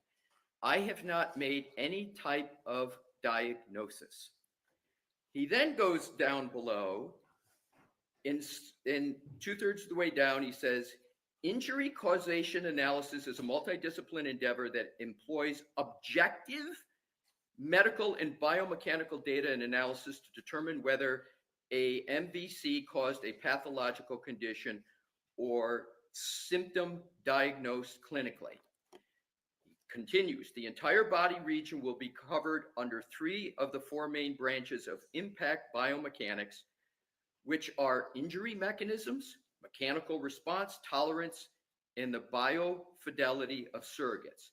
Thus, injury criteria are needed by biomechanical engineers to describe the relationship between one or more physical parameters and the injury they cause. These criteria usually take the form of a simple mathematical expression or a force or acceleration level. I couldn't agree with him more. that that is what biomechanical engineers do. And he then goes on the next page, first full paragraph. I understand my current assignment in this matter is to analyze the available data in this case, including but not limited to the data in and damage to the Reed 2001 Lexus LX 570, and to determine the events that applied forces to Mr. O'Keefe that resulted in the damage to his body, structural failures, fractures, injuries. I agree completely again. That's what a biomechanical engineer is supposed to do. And what is it that he's talking about with force acceleration? At the risk of getting a little too nerdy, but it's really important, what biomechanical engineers do is they apply Newton's second law of physics, which is force net equals mass times acceleration. That's the mathematical formula, because biomechanical engineers want to know what's the force being applied. And when you do that, then you can then say, okay, is this force capable of causing this result? And if that's what Dr. Welcher had done, again, my presentation would be very short. But that's the setup that he says are his guardrails, his boundaries. Now let's see what he actually did in this case, is where we have great objections. It's his conclusions and opinions, which take up about 1.75 pages only on page 10. Let's see what he did and how he honored or didn't honor his own standard. And I'm going to, hopefully to assist the court, identify what I believe should absolutely be disallowed from him opining on. Conclusion opinion number 1. I'm not going to talk about things that we aren't contesting. I want to go to the things that are clearly wayward and improper. 1C. He cites to Julie Nagel and occupants of Richard D'Antonio Ford F-150, Ryan Nagel and Heather Maxim, arrival in time outside 34 Fairview, not seeing anybody exit Lexus or damage to the Lexus. What he is doing is he is not only using, but he's trying to credit contested testimony. So let me find out, do you intend to introduce that testimony, Mr. Brennan, through this witness? I intend to introduce that testimony prior to Dr. Welcher testifying. If it's not in the record, he would not be able to testify to it, but if it is in the record, he can refer to it as part of his opinion. All right. That's a very apt question, and Mr. Brennan's answer underscores the issue.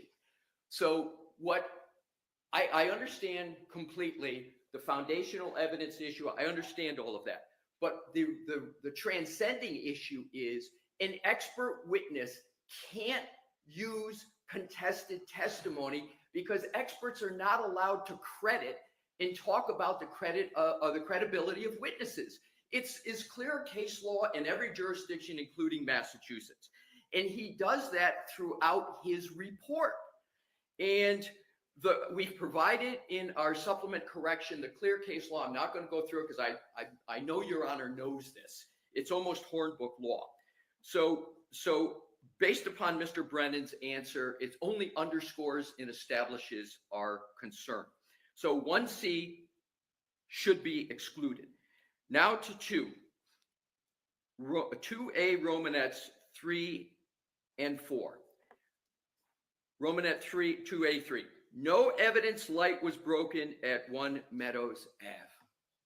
When does a biomechanical engineer get to testify about a contested issue and say no evidence? That's not for a biomechanical engineer. And when he set up his own boundaries, he didn't talk that he was going to be looking at contested evidence. Romanet 4, 2A4. No fragments of taillight on or in snow behind O'Keefe Chevrolet. That's an evidence, collection of evidence, preservation of evidence, etc. It's not for a biomechanical engineer. Then he goes on to 2C, testimony of Jen McCabe. That's his heading. Karen Reed stated to her, et cetera, et cetera.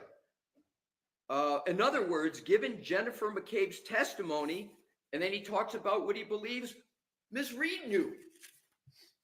That is not only trying to credit testimony, we've got now a biomechanical engineer that is going to be stating the Commonwealth's case for it. What is the biomechanical force calculation for talking about Julie Nagel, Ryan Nagel, Jen McCabe's, or frankly anybody's testimony? It's unprecedented.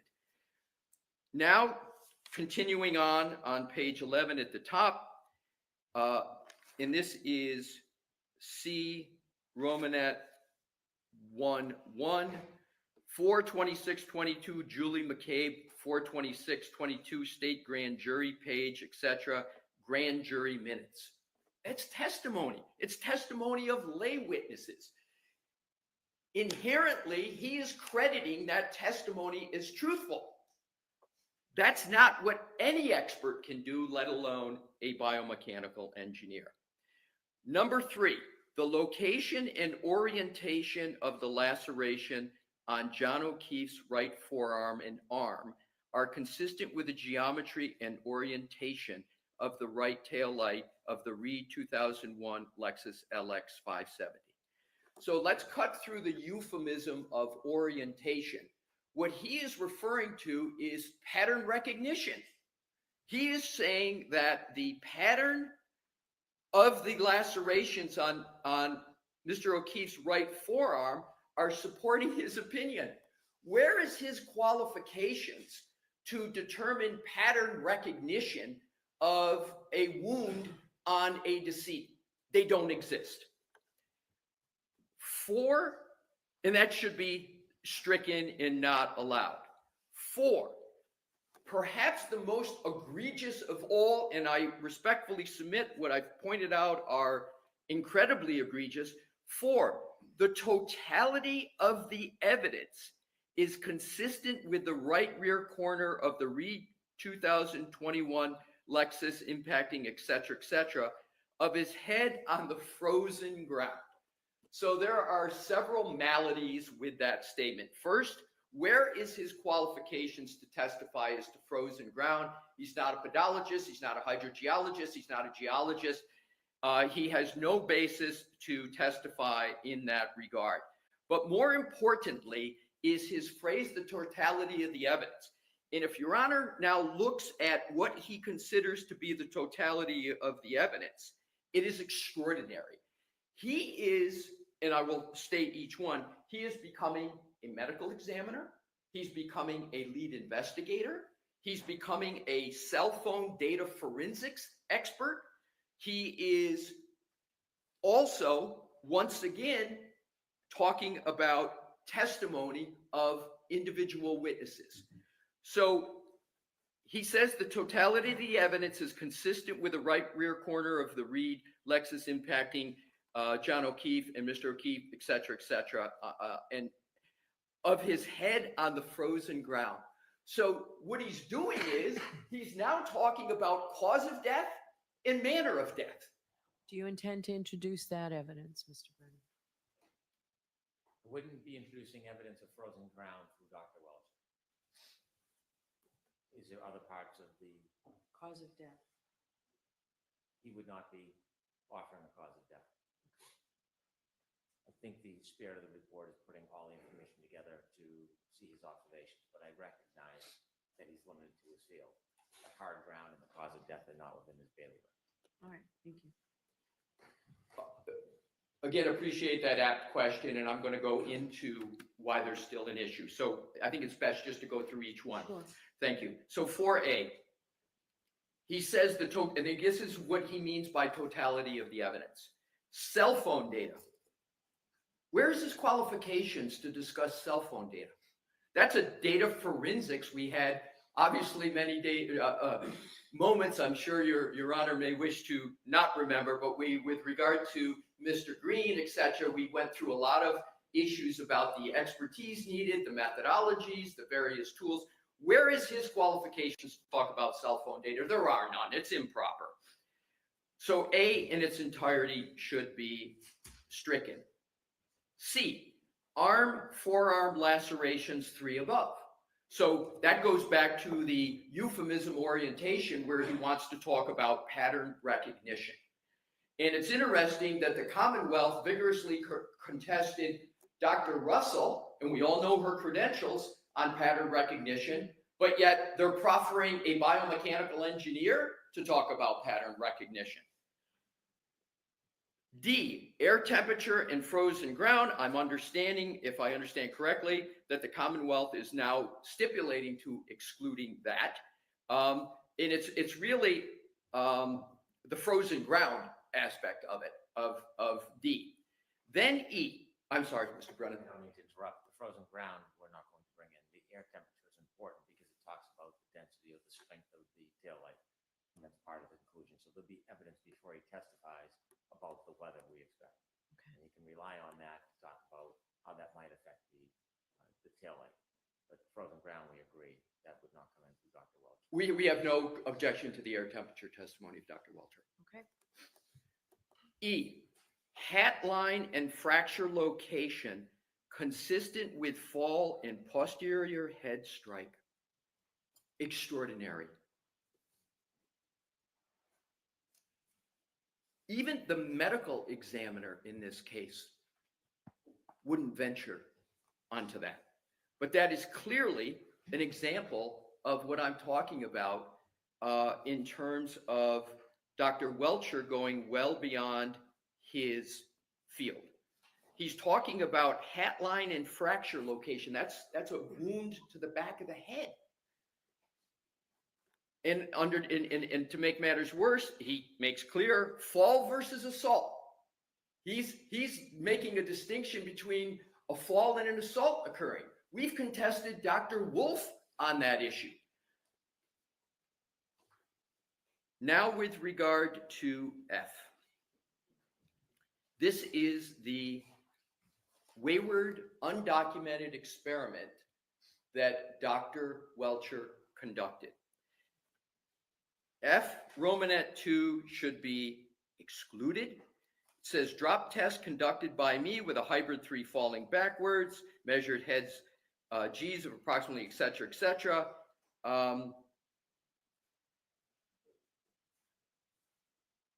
That experiment I've covered in what the case law requires for him to show. There is zero support for this experiment.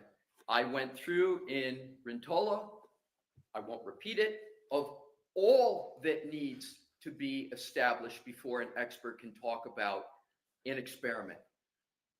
Dr. Welcher supports his experience with zero. This very experiment that he did, this drop test, has zero documentation of where the methodology for that is supported by science. Recall in Rentola, the paint person conducted an experiment and the SJC said, yeah, you conducted it. Yeah, you know, this is your area, but you've got to show all of these things, including where is this supported by the scientific method? What studies? Did you repeat this experiment to make sure that there wasn't an error rate of concern? Every single deficiency in Rentola is extant with Dr. Welcher. His experiment must be excluded if Rentola is to have any meaning in Massachusetts jurisprudence. G, Julie, Nagel, and Ford occupants.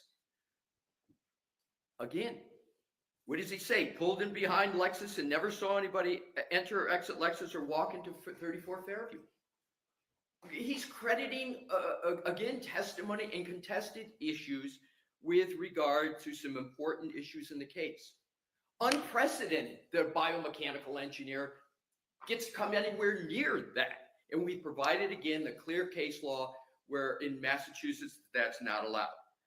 And as egregiously, H, people inside of 34 Fairview on evening of 128, early morning of 129.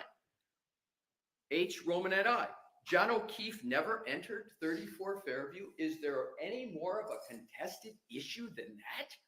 But yet he's proposing to testify and state that? What biomechanical engineering principle is being applied there? The answer is none. Except for Karen Reed, everyone at 30 and outside 34 indicated John O'Keefe did not enter 34 Fairview. Even more egregious than H. Romanet I. So with regard to Dr. Welcher, I have, again, genuinely tried to assist the court with regard to blue penciling his report to make clear, based upon the case law, what is within his bounds and what is not within his bounds, based upon his own stated parameters. And with regard to the case law about commenting, not being able to comment on a witness, crediting their testimony, Commonwealth v. Quinn, which we cite, says such testimony impermissibly intrudes on the jury's province to assess the credibility of the witnesses. So not only is Dr. Welcher beyond his qualifications, but he's intruding on the province of the jury. And the Massachusetts courts state such testimony, the kind where an expert witness assesses the credibility of another witness, could substantially influence the jury's decision about whom to believe. And lastly, and importantly, should the Commonwealth try to save this wayward part of the report by saying, well, you know, is he really directly or explicitly doing it? The Commonwealth v. Lopez case, and I quote, vouching for the credibility of a witness, here's the key part, whether explicitly or implicitly is impermissible. So I believe it's explicit for the reasons I've given, but even if the court were to conclude that some of his references to witnesses is not explicit what he's doing, it certainly at a minimum is implicit. So with regard to the experiment, the case law is clear as I have recited. With regard to this experiment, prepared solely for the purpose of litigation, not repeated, not retested, no documentation in the scientific engineering literature for the methodology or the experiment, dooms Dr. Welcher's experiment. And the bases in the jurisprudence of Massachusetts couldn't be clearer. Experiments come to courts with an extremely jaded eye, as Rintalo talks about. The eye gets, both eyes get even more jaded when it's created purposely for the litigation. And what is clear from the case law is the prejudice to the defendant in these cases by allowing experts such as Dr. Welcher to stray into all of these areas. In conclusion, Dr. Welcher is not qualified to do anything more than what the ARCCA witnesses did, which is talk about and calculate forces and then determine whether or not those forces are sufficient to, and based on physics, are sufficient. So, Your Honor, we would request that because all of these deficiencies so infect all of his report, meaning the experiment is the entire basis for his opinions. You pull out the experiment, he has no basis for an opinion. You pull out a lot of his items, there is no basis for his testimony, and it frankly shouldn't be the job of the defendant or the court to fly spec his report in his slide presentation. And that is the final data point I want to hit, which is his slide presentation. We have a 140-page slide presentation that is unintelligible on its own. You can't understand it, and the report merely references it. It doesn't explain it. Let me stop. Mr. Brennan, do you intend to use this PowerPoint presentation? Parts of it. It certainly needs redactions. Any reference to witness testimony needs to be redacted. Opinions on credibility needs to be redacted, but there are different demonstrations that we do expect. The demonstration at Meadows Road, which clearly depicts that the cars didn't contact the taillight, we want to produce. The drop test, similar to ARCCA's test, we intend to offer that. But as far as the extraneous commentary, no, that's not intended to be, it's not proper, and we wouldn't even try to introduce it. Do you intend to use all 140 or however many? No, that is, we were comprehensive in the production to the defense so they could see the data points, how it was produced. And so we've included, you see many of the slides is the cameras showing the different data downloads. There's only a fraction of that we would show. What we would show is the drop test, the demonstration of the Lexus hitting Mr. Welcher's arm.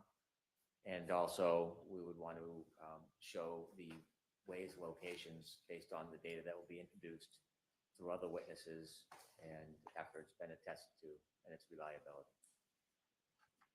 Okay. If I may be heard on that? Sure. Thank you. I still don't know the answer to your question. The defense is entitled to know. Right. So this will have to be provided to you prior to it's done. Thank you. And do we have a date so we can adequately prepare for trial, Your Honor, in cross-examination? When will you have the redacted slides? I could have them by Monday. Okay.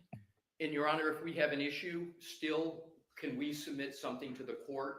Don't need another court hearing, but if Your Honor would like it, we're happy to do it just to get the basis. Sure. So you'll get what you're entitled to, and which is just a narrowing down of what you already have. And then if you need to respond, you can respond and we'll take it from there. Thank you. Okay. So in conclusion, Your Honor, the proffered information from Dr. Welcher is, in my experience, unprecedented. It is all-encompassing. It veers extraordinarily beyond his own stated boundaries. And even if he didn't state his boundaries, it's clear he's trying to perform roles, even with regard to what the Commonwealth has just said they're stipulating not to produce, still getting in extraordinarily to other disciplines for which there's no documentation.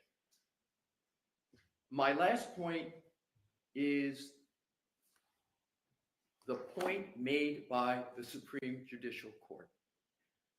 These experiments, especially of the insufficiency of Dr. Welcher, cannot be admitted into courts and go before juries for the reasons of the improper influence on the jury. And secondly, the methodology has to be tethered to a study or something in the literature to give the court, as the gatekeeper, a basis to say, this is science. This was done pursuant to the scientific method. And Dr. Crosby, Dr. Wolf, and now Dr. Welcher are completely absent with regard to that tethering. And as the SJC says, that deprives the defendant of cross-examination and a fair trial. And I don't know why the Commonwealth, I've been saying this for months, literally, as to why the Commonwealth doesn't produce it, either in reports or in their responses to our motion. I am left with one conclusion, Your Honor, and that is they don't want to provide it, and they want to, as the Commonwealth's favorite phrase appears to be, do trial by ambush. But that can't work with a defendant in a criminal proceeding. The Commonwealth can't ambush, and that's not my standard. That's the standard of the SJC. So we respectfully request that Dr. Welcher's report and his testimony be disallowed in its entirety. We will, of course, await the narrowing as Your Honor has ordered. And we would urge at a minimum that the defense know clearly what this witness is going to be allowed to testify to. And we would like to avoid an evidentiary hearing because I think it's pretty clear what the parameters are. But I have to reserve, Your Honor, our request in the alternative for an evidentiary hearing if what we get from the Commonwealth continues to be the vagueness that we've been getting all along. Thank you, Your Honor. Okay. Mr. Vernon?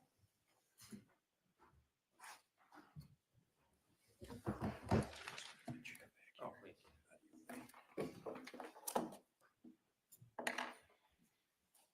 I'm particularly disappointed that Mr. or Attorney Alessi sees this as some type of trial by ambush. I'm not going to digress the way he has, but a case study in that is the ARCCA, and that's why I'm concerned about waiting until the day before trial to get simple Rule 14 discovery. ARCCA and Mr. Welcher have some similarities because they're biomechanical engineers. Now, in our production, we gave over 8 gigabytes of information from Dr. Welcher. We gave any reference material, whether he was going to use it or not. We gave all studies, all data, anything that he considered, even if it was irrelevant, we provided to the defense. It was an extraordinary production. I've never seen a more complete production. But Dr. Welcher gave his entire file to the defense with all of the raw material, all of the studies, all of the reference material. It's not limited to this report. As you can see, Dr. Welcher is extraordinarily thorough. You can see in the letter report all of the different things that he looked at, far beyond what any other expert has looked at in this case, far beyond, I dare say, what ARCCA even considered in this case. And so it is obvious, but maybe not to the defense, so I will narrow it, that Mr. Welcher, Dr. Welcher, cannot come in and talk about the opinions or testimony of witnesses as it relates to their statements. So, for example, as Attorney Alessi points out, 1C, he won't be able to come in and would not want to come in and say that the witness did not see damage to the taillight. She'll testify to that herself, that there was no damage. In fact, all the witnesses did not see damage to that taillight. As to 2C, the testimony of Jen McCabe, that is for reference. The testimony of Jen McCabe is for Jen McCabe and the jury. He will not be offering testimony of Jen McCabe or offering anything that relates to it. Similarly, 2.1 regarding Julie McCabe and grand jury minutes, he won't reference grand jury minutes in the abstract, let alone the details of it. Number 4, he will talk about the weather if it is already in evidence. It's a proper basis for an expert, but he will not be talking about the frozen ground. Similarly, in 4G and H, this is reference material regarding Julie Nagel and the Ford occupants. They'll testify to what they did and what they saw. And the people inside 34 Fairview, even though every single witness says John O'Keefe never came into Fairview, that is left for the witnesses, not for Mr. Welcher. And so the basic argument of the defense is that this biomechanical engineer should not be testifying using his principles and his education about demonstrations. What is suggested is that there's no evidence that he ever engaged in these demonstrations before, that they were exclusive for litigation, they weren't tethered to a specific study, and the methodology for each one is not outlined in a report. I wasn't sure if he was talking about Dr. Welcher or he was talking about the ARCCA experts, because when I'm looking at the ARCCA report, which apparently they're very comfortable with, we don't even know which witness did what. Importantly, when we look at the ARCCA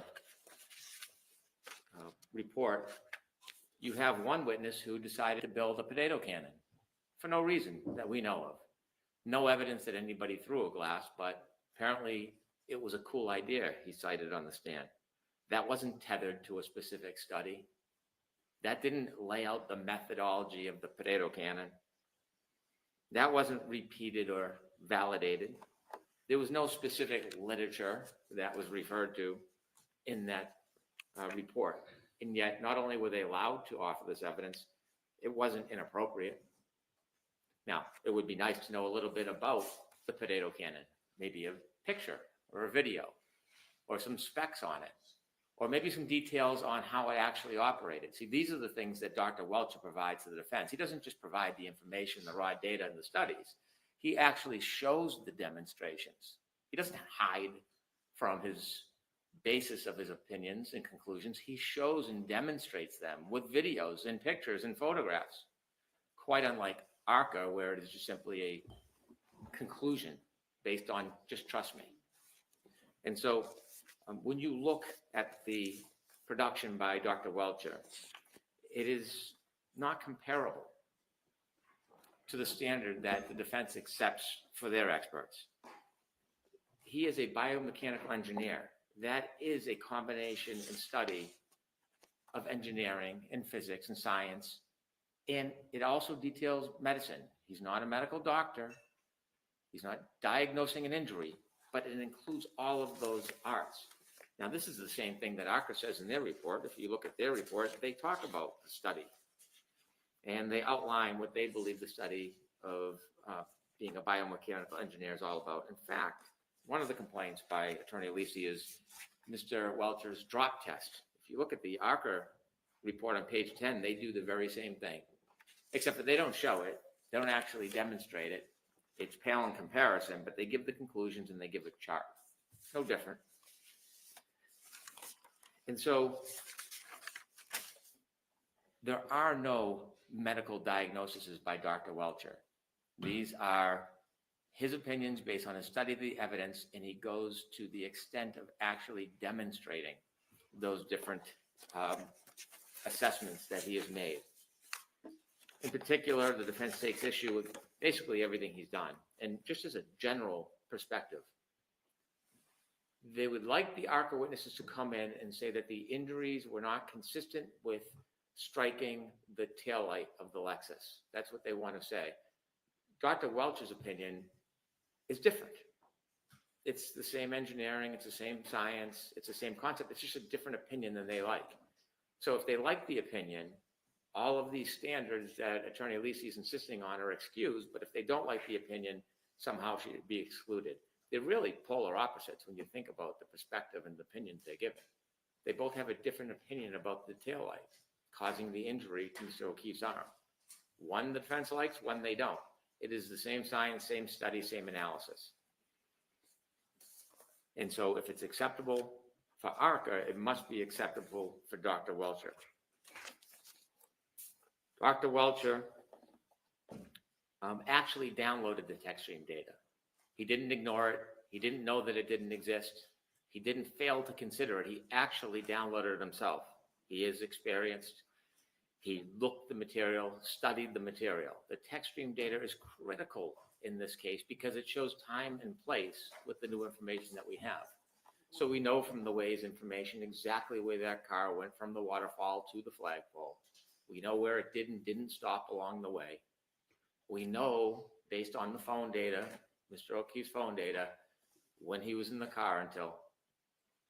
We have all that evidence, and as a bioengineer, he can consider all of that technical data, which will be introduced through other witnesses at trial before he testifies. And it's important. The location and timing of that car is important. This is all science and data. It's not witness testimony. It's science and data. And it puts that car at that flagpole at the time Mr. O'Keefe is there with his cell phone, locked into the Bluetooth in that Lexus until he gets out of the car after 12:30. And within 2 minutes, we allege this collision occurs. And there's Apple Health data, there's location data, there's cell phone battery temperature. It all coincides. He should be able to consider these things in his study. This is what he does.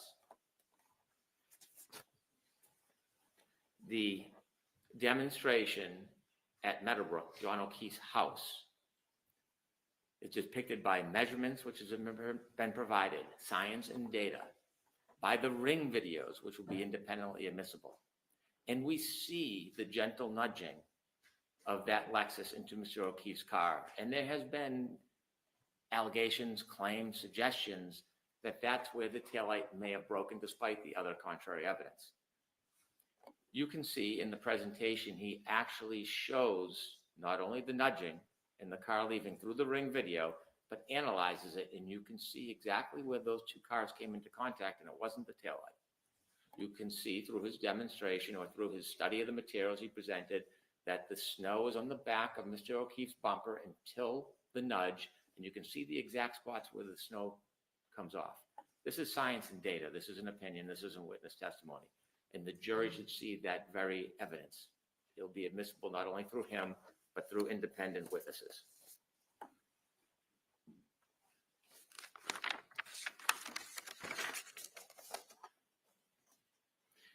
The defense takes issue with Dr. Welcher providing an opinion that the lacerations and cuts are consistent with the geometry and orientation of the right taillight. There has been many claims about alternative sources, which the Commonwealth disagrees with, as to those abrasions. But if you've seen the PowerPoint that's been presented and provided to the court, will be presented to the jury, it shows the symmetry of the arm and the location of the arm, the height of the broken taillight, and it shows with great continuity the height, location of that broken taillight and how it relates to a bent arm. And that is based on engineering, biomechanics, the same things that ARCCA employs. They just didn't do this. And so that's not witness testimony. That's not beyond the bounds of anything. That is powerful evidence, and we intend to introduce that. And then, as I mentioned, finally, the drop test. This is the same information that ARCCA proposes in their report. For some reason, I don't think that was offered as evidence at trial, but it's clearly within the bailiwick of this expert. And so we will file on Monday a PowerPoint presentation redacting all the inadmissible parts of it, which is witness statements. And we expect to present the demonstrations to support the opinions as corroborative evidence of those opinions rather than just naked opinions. And there will be no trial by ambush. Now, we will be studious in getting that information to the defense. We would like them to be as studious getting us the ARCCA information. It does concern me delaying that information because, as Attorney Alisi eloquently said, you need time to prepare. We know he's a very prepared attorney. We'd like to prepare as well. And if we wait to get records and information and know who wrote what part of the report, we won't be prepared. There's a third engineer in their team that wasn't called. We'll have to add him to the witness list if he has any relevance. We won't know until we question those witnesses. So I think I'm also inclined to ask the court to consider we have that questioning well before their testimony. But we will meet our commitment and provide those slides on Monday. All right. And Mr. Alessi, again, you've already said you agree to talk to Mr. Brennan about the reciprocal discovery. Okay. Sure.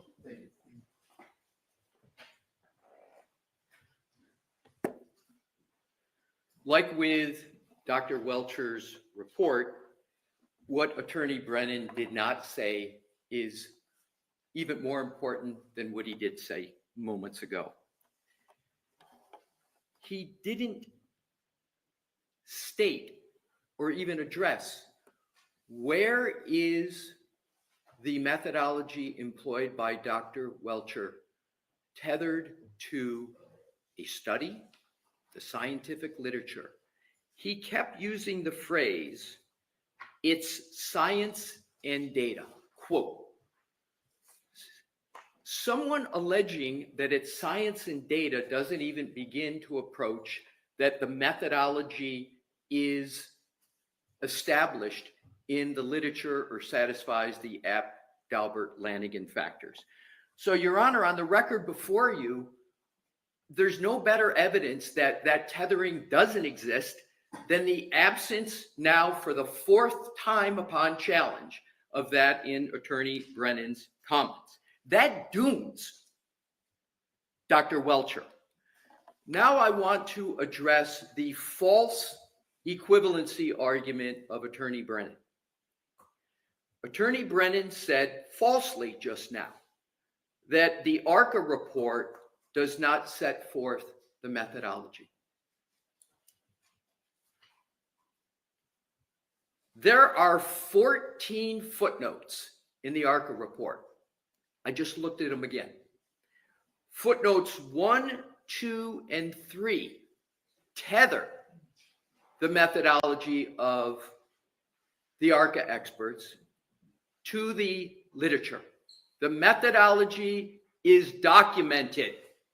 I do not understand how an attorney can get up and say a report doesn't have something without having a basis for saying it on a key issue that is disputed. Attorney Brennan also falsely stated that ARCCA did exactly what Dr. Welcher did with regard to medicine and medical issues. That is completely false. ARCCA, as is clear as day from the report, and I'll repeat it, did a force net equals mass time acceleration calculation and said the forces that come from 15 miles an hour, 24 miles an hour, and then so the unknown is the force, the F in the calculation. What is known is the M and the A. The M is the mass of the head and the mass of the arm. The mass of the head is 11 pounds. The mass of the arm is 11 pounds. You then take the acceleration theory, even assuming the theory of the Commonwealth, which we can test, which is it's 15 miles per hour or 24 miles per hour. You multiply the mass times the acceleration and you get a force.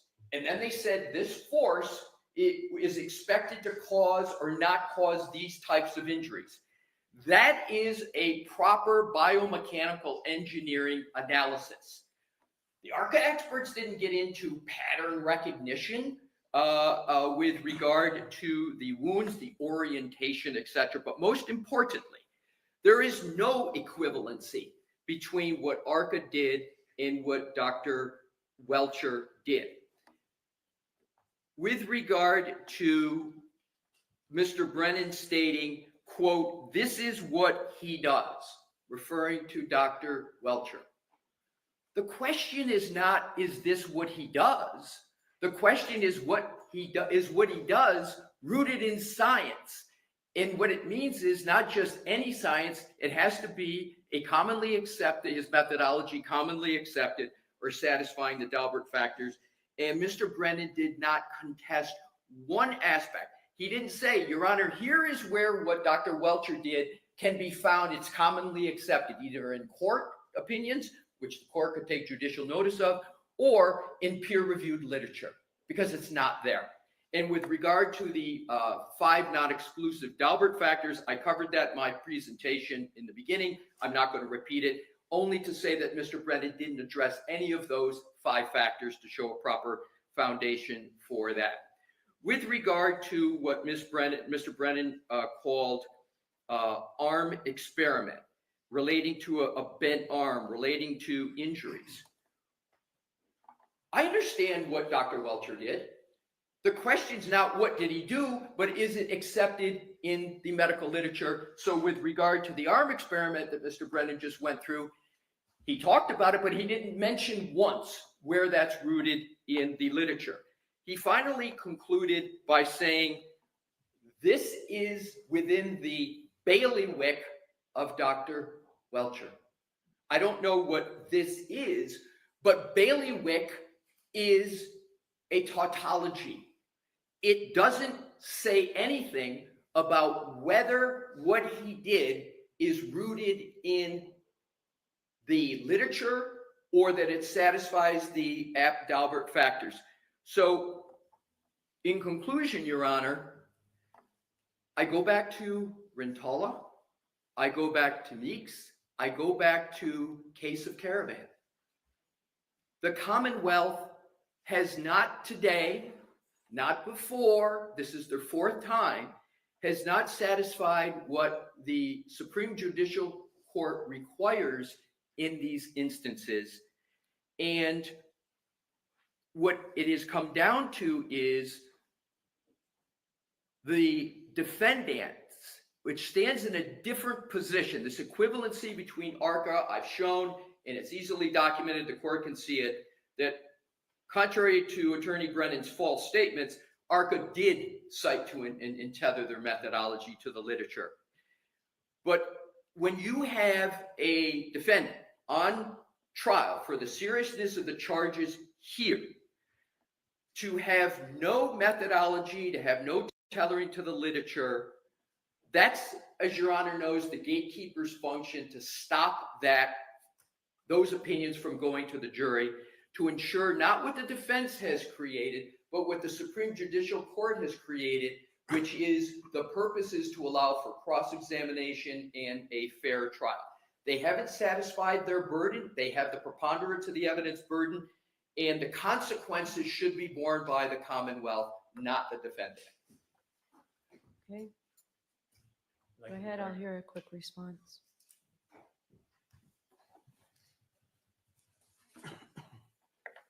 Regrettably, I know Attorney Alisi has decided to join the fray of disparagement. Now, he has said 3 times that I've made false statements.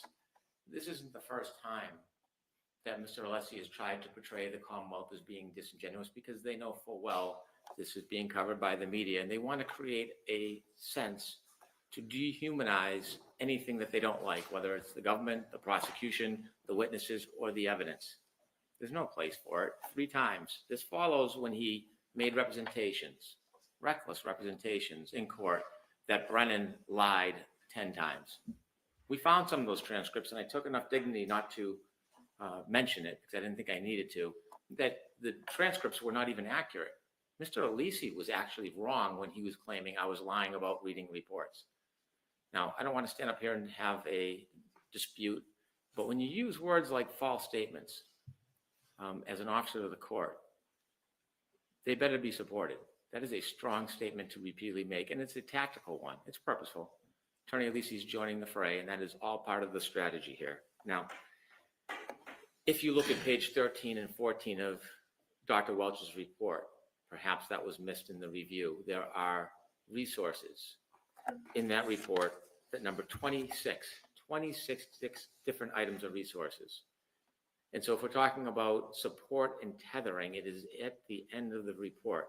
It's not footnoted like ARCCA, it's at the end of the report. It's all there. All right, thank you. So we're going to move on to try and get some motions in quickly.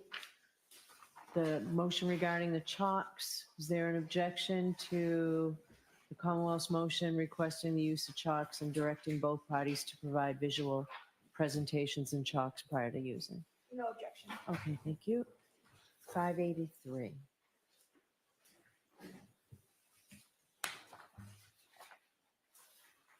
Is there an objection to the Commonwealth's motion in limine to allow the expert celebrate demonstration? We had it before. Is there an objection to that from the defense? Yes, Your Honor. Okay. Is this something that can be done quickly, or is this something we need more time on? 15 to 20 minutes, Your Honor. All right, so we're going to have to table this. We may end up coming back tomorrow. I can do it unless you tell me what No, Your Honor's let's see what we can get before the luncheon break. The paper number 585, it's the Commonwealth's number 11. Motion eliminate to admit the victim's out-of-court statements relating to John O'Keefe's state of mind, the quals, bins, types of cases. So is there an objection from the defense on that? If there is, I'll hear quickly from the Commonwealth on its motion. There is, Your Honor. Okay, so I'll hear you on this, Mr. Brennan.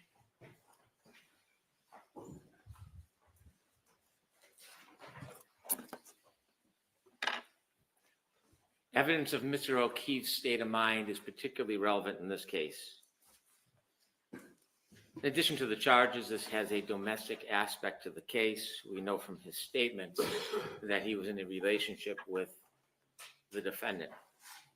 We know from the statements that there was a tumult in that relationship, and many of those statements are reduced to writing.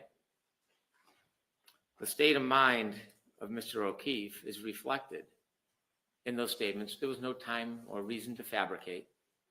You can tell by the content and the volume of them that there is a legitimacy to them.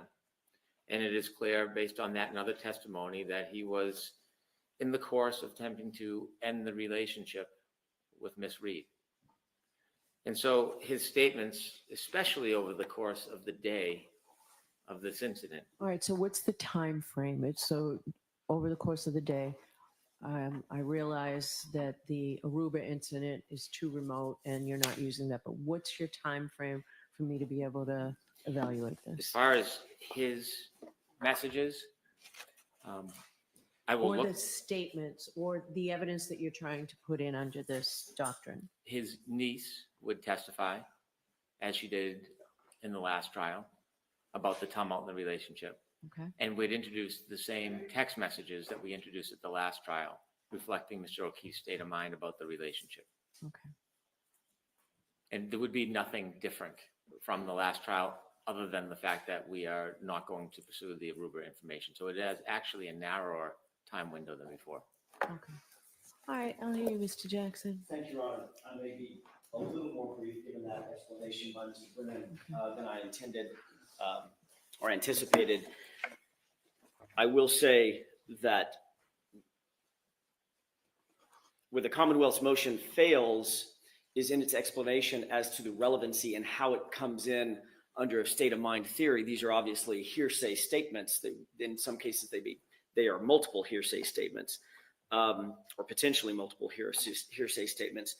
John O'Keefe's state of mind is irrelevant unless there is a specific admissible evidence that he communicated those statements, and we'll have to sort of take them as they come, given I don't have the full breadth or an understanding of the full breadth of the information that is being sought. Mr. Brennan just indicated it's going to be consistent with the last trial, so that gives me some target range. But without knowing more, under a normal hearsay or even state of mind analysis, it's irrelevant unless there's a specific admissible point that he communicated that, or point at which he communicated that state of mind to Miss Reed. She was aware of his state of mind, and very importantly, that the information that was communicated to her was of such a nature that she would have acted on it in a manner that's consistent Right, with. that's what we were talking about, the bins, calls, those points. Correct. That need to be made. And that's what I'm getting to. With that last point, and to drive this point home, that's preposterous. The idea, there is no evidence to support that last point, that this type of information, let's say, for instance, it's information that he wanted to break up with her, or he was mad at her, or he was angry at her about something, some incident, some specific thing having to do with feeding the kids donuts or not feeding the kids donuts, or they had a what was considered and what was testified to in the first trial as a very normal row or argument about something as insignificant as that. The fact is, the state of the evidence is that on the night in question, it's uncontroverted by even the Commonwealth that the two of them were getting along extraordinarily well. The facts are borne out in both videos that are uncontested. They're borne out in witness statement that went uncontested, that they were affectionate, they were happy together. They were described by basically everyone on the Albert side, the McCabe side, as well as individuals who also saw, that were not related to those families, who also saw Karen and John interacting throughout the evening. And they all said that they were getting along very, very well. One person described them, the court may remember this phrase, as lovey-dovey.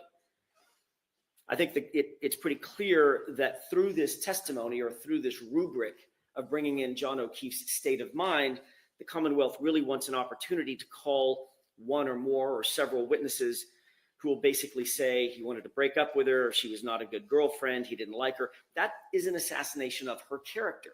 Couch it in whatever terms he wants, but that's really what it is. These witnesses will have no corroboration, we expect. I'm leaving the text messages aside. If there are text messages between John O'Keefe and Karen Reed, that may be a different analysis, but certainly where it comes down to the witnesses, like the niece, They'll have no corroboration or no documents, no writings, no recordings, no videos, no audios, nothing but their word. And to allow a witness to walk in and to say negative things about Ms. Reed with no way of verifying those statements is highly prejudicial. It's not just prejudicial, it's far more prejudicial than it would ever be probative in this circumstance. Even if he did, even if the evidence was that he had discussed breaking up with other people, there are two major impediments to the Commonwealth's request. First, there is no evidence that, for instance, from the niece, I don't believe that there will be evidence that was imparted, or those specific conversations were imparted to Ms. Reed. The state of the facts very clearly show the opposite. If we look at the circumstantial evidence, the videos of Ms. Reed at both C.F. McCarthy that night, as well as at the waterfall that night, show the two of them getting along, completely inconsistent with two people who were talking about breaking up. John O'Keefe wanting to dump her and her knowing that she was going to be dumped, which is what the Commonwealth is generally suggesting. And second, there's absolutely no evidence that even if she thought that John O'Keefe, if she was aware that John O'Keefe was unhappy in the relationship, that he might want to break up or in the relationship, that would have been a catalyst for murder. And that's where the rubber meets the road in this analysis. That's what the Commonwealth has an obligation to prove before this evidence is admissible. And it's a ridiculous stretch. They'd been together for about 2 years, notwithstanding the prior relationship many years earlier. She had her own career.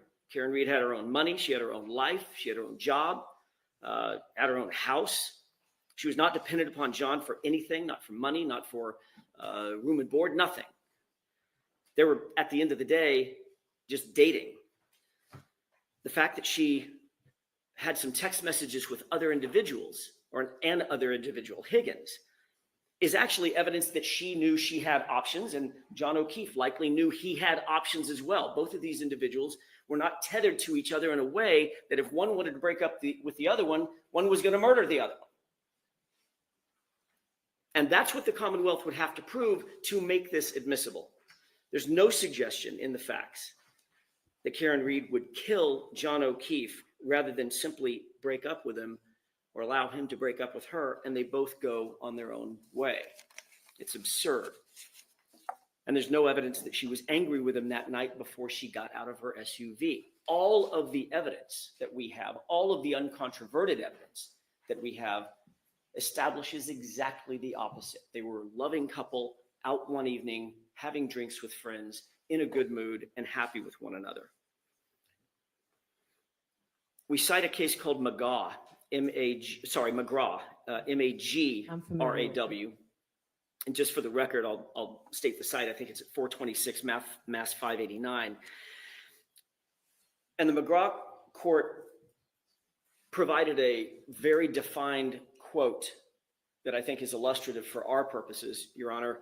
Quote, "A murder victim's state of mind may be material to the defendant's motive, but only if the defendant knew of the victim's state of mind, and most importantly," the court's words, not mine, "and most importantly, would be likely to respond to it." The best evidence that this second prong cannot be met is the fact that the Commonwealth will attempt to bring in these prior statements of John, which, if believed, Ms. Reed never acted on. In other words, they're going to bring in prior statements to say she would necessarily act on it, and act on it in a violent way that would take someone's life. But at the same time, they're stuck with the very clear fact that if in fact that's true, and it was imparted to her that he was unhappy in the relationship, she never acted on it, not once. And the moment that we do have frozen in time that we can go look back on is the night of January 29th, or the evening of January 28th, going into the early morning hours of January 29th, in which they were both getting along perfectly well, completely in opposite of what the court in McGraw defines as necessary for that sort of evidence to be admissible. The reason that the Commonwealth's theory for admission doesn't make sense is because it's not really their theory for admission, I suspect. I suspect that it's more that they would like to have someone or some people get on the witness stand and assail Miss Reed's character, make her look bad, and say that she was either a bad girlfriend or that John was not happy with her. It's an attempt to inflame the jury, to make them dislike her for something that has nothing to do with the evidence that she hit him with her SUV on the night in question. And it's a very transparent attempt. We strongly believe that this attempt does not meet the evidentiary standards that are required. The Commonwealth cannot meet those standards, and pursuant to McGraw and its progeny, we would ask that this evidence be deemed inadmissible. Okay. Quick follow-up. It seems the thrust of the defense argument, and I appreciate their advocacy and argument, but it's not shared by the Commonwealth, is that they were lovey-dovey and got along well that night. Well, at the time of this incident, it seems there's substantial evidence that Ms. Reed was not happy with Mr. O'Keefe. On 2020, transcript page 43, line 1, she was asked, would you say that you were angry with John that night? Her answer was yes. She was asked by Ms. Voss on June 20th, 2023 about that night or the day before. And she says, I was temporarily frustrated. It wasn't an argument. She also says to Ms. Voss, were you worried at him or pissed at him or both? I was pissed until I fell asleep. Now, in addition to her anger, she specifies some of the tension. We heard from the testimony of Jen McCabe that when she gave directions to John O'Keefe, she mentioned a mother of a child who Mr. O'Keefe had a prior relationship with. That this is minutes before we allege the collision happened.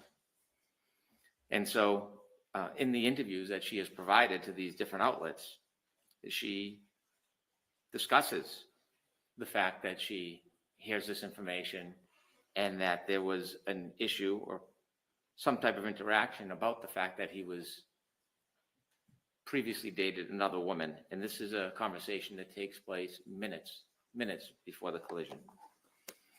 And so we have statements from the defendant herself that show the discord in the relationship, the anger, being pissed, the motive. Without reading them, because it's unnecessary, there is substantial corroborative evidence. Not only that the text messages, which are corroborated by the niece's testimony, but the imminency of it, that this is happening in real time, moments before John O'Keefe's death. And so all of this should be admissible. It's all supportive of each other. Your Honor, if I could just correct the record very quickly. Sure. If anything Mr. Brennan just said was true, he might have an argument. My goodness. It's important to get some of the facts right. You got to get some of them right. The conversation that he just referenced with Jen McCabe was the next day. It was the next morning, not minutes before the collision. He's read the every time he stands up, he says, I read the I wasn't there. I read the transcript. We got to hold him to that burden, Your Honor.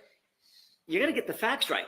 That conversation with Jen McCabe was the next morning after John O'Keefe had been found, after he didn't come home. I'm sorry, I just need to correct. I'm sorry. I was talking to my client real quick. I'm not quite My done. apologies. This was during the time after 5:07, after the SUV leaves, we see One Meadows, and Jen McCabe and Kerry Roberts get together. And as they're looking for them, as they're looking for him and searching for him, that's the point at which they have the conversation about being some other woman, or why he might not have come home, or what her mindset might have been at the time. It's after the fact, well after the fact. The other issues concerning Karen Reed's statements about being upset, or in Gretchen Voss's words, were you pissed at him? It was in context of when. When were you upset with him? When he didn't come back out, when he didn't come back to the car. After she left, she was angry. That's where all the voicemails take place. That's what she was talking about, having been angry. There is no evidence None whatsoever. No evidence in the record. I want to make this as crystal clear as I can. No controverted evidence, no suspect, no evidence at all that John O'Keefe and Karen Reed had a single crossword that night before he ended up missing and she went home. Before he ended up walking out of the car, going toward the house, and she ended up leaving when he didn't come back out. Zero. The only evidence that was propounded throughout that entire day was hours and hours earlier that morning, dealing with, did you feed the kids donuts? And yeah, I did. You know, I don't like it when you feed the kids donuts. She was spoiling the kids. It was not enough to enrage anybody. It's ridiculous. And the evidence that it didn't enrage anybody is the fact that they ended up later that night together in a lovey-dovey environment, getting along fine, getting along wonderfully. That's why the Commonwealth cannot make their burden to establish that this was the type of information that she would have, by necessity, acted on, and not just acted on in any way, acted on in a way that's consistent with their theory that she would have received the information and murdered him for it. That's the hurdle over which the Commonwealth cannot leap for the admissibility of this type of evidence. It's far, far more prejudicial than it is probative. Okay.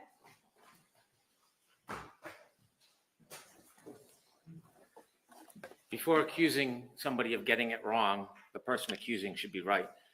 I know that Mr. Jackson, Attorney Jackson, was present during the Voss interviews, but apparently they haven't listened to the interviews or read the transcripts. Page 88, line 22. Not the next morning. When Jen was navigating John to the Alberts, she said it's near Ashley's house. Ashley and John had hooked up prior to John and I dating. Similarly, page 92, line 1, totally contrary to what you just heard.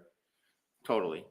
There was a woman who was a mother to kids that were close to John's kids who lived very close to the Alberts. In fact, when Jen was navigating John to the Alberts, when I was driving, she said it near Ashley's house. Ashley and John had hooked up prior to John and I dating. She broke up briefly with her husband.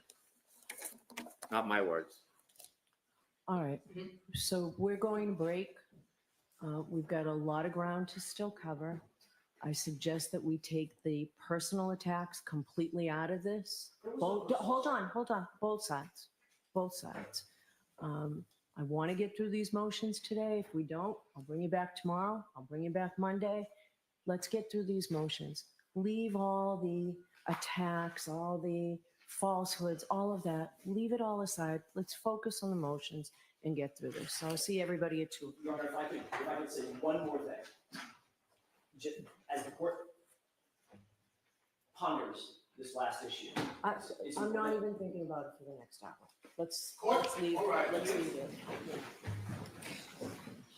it.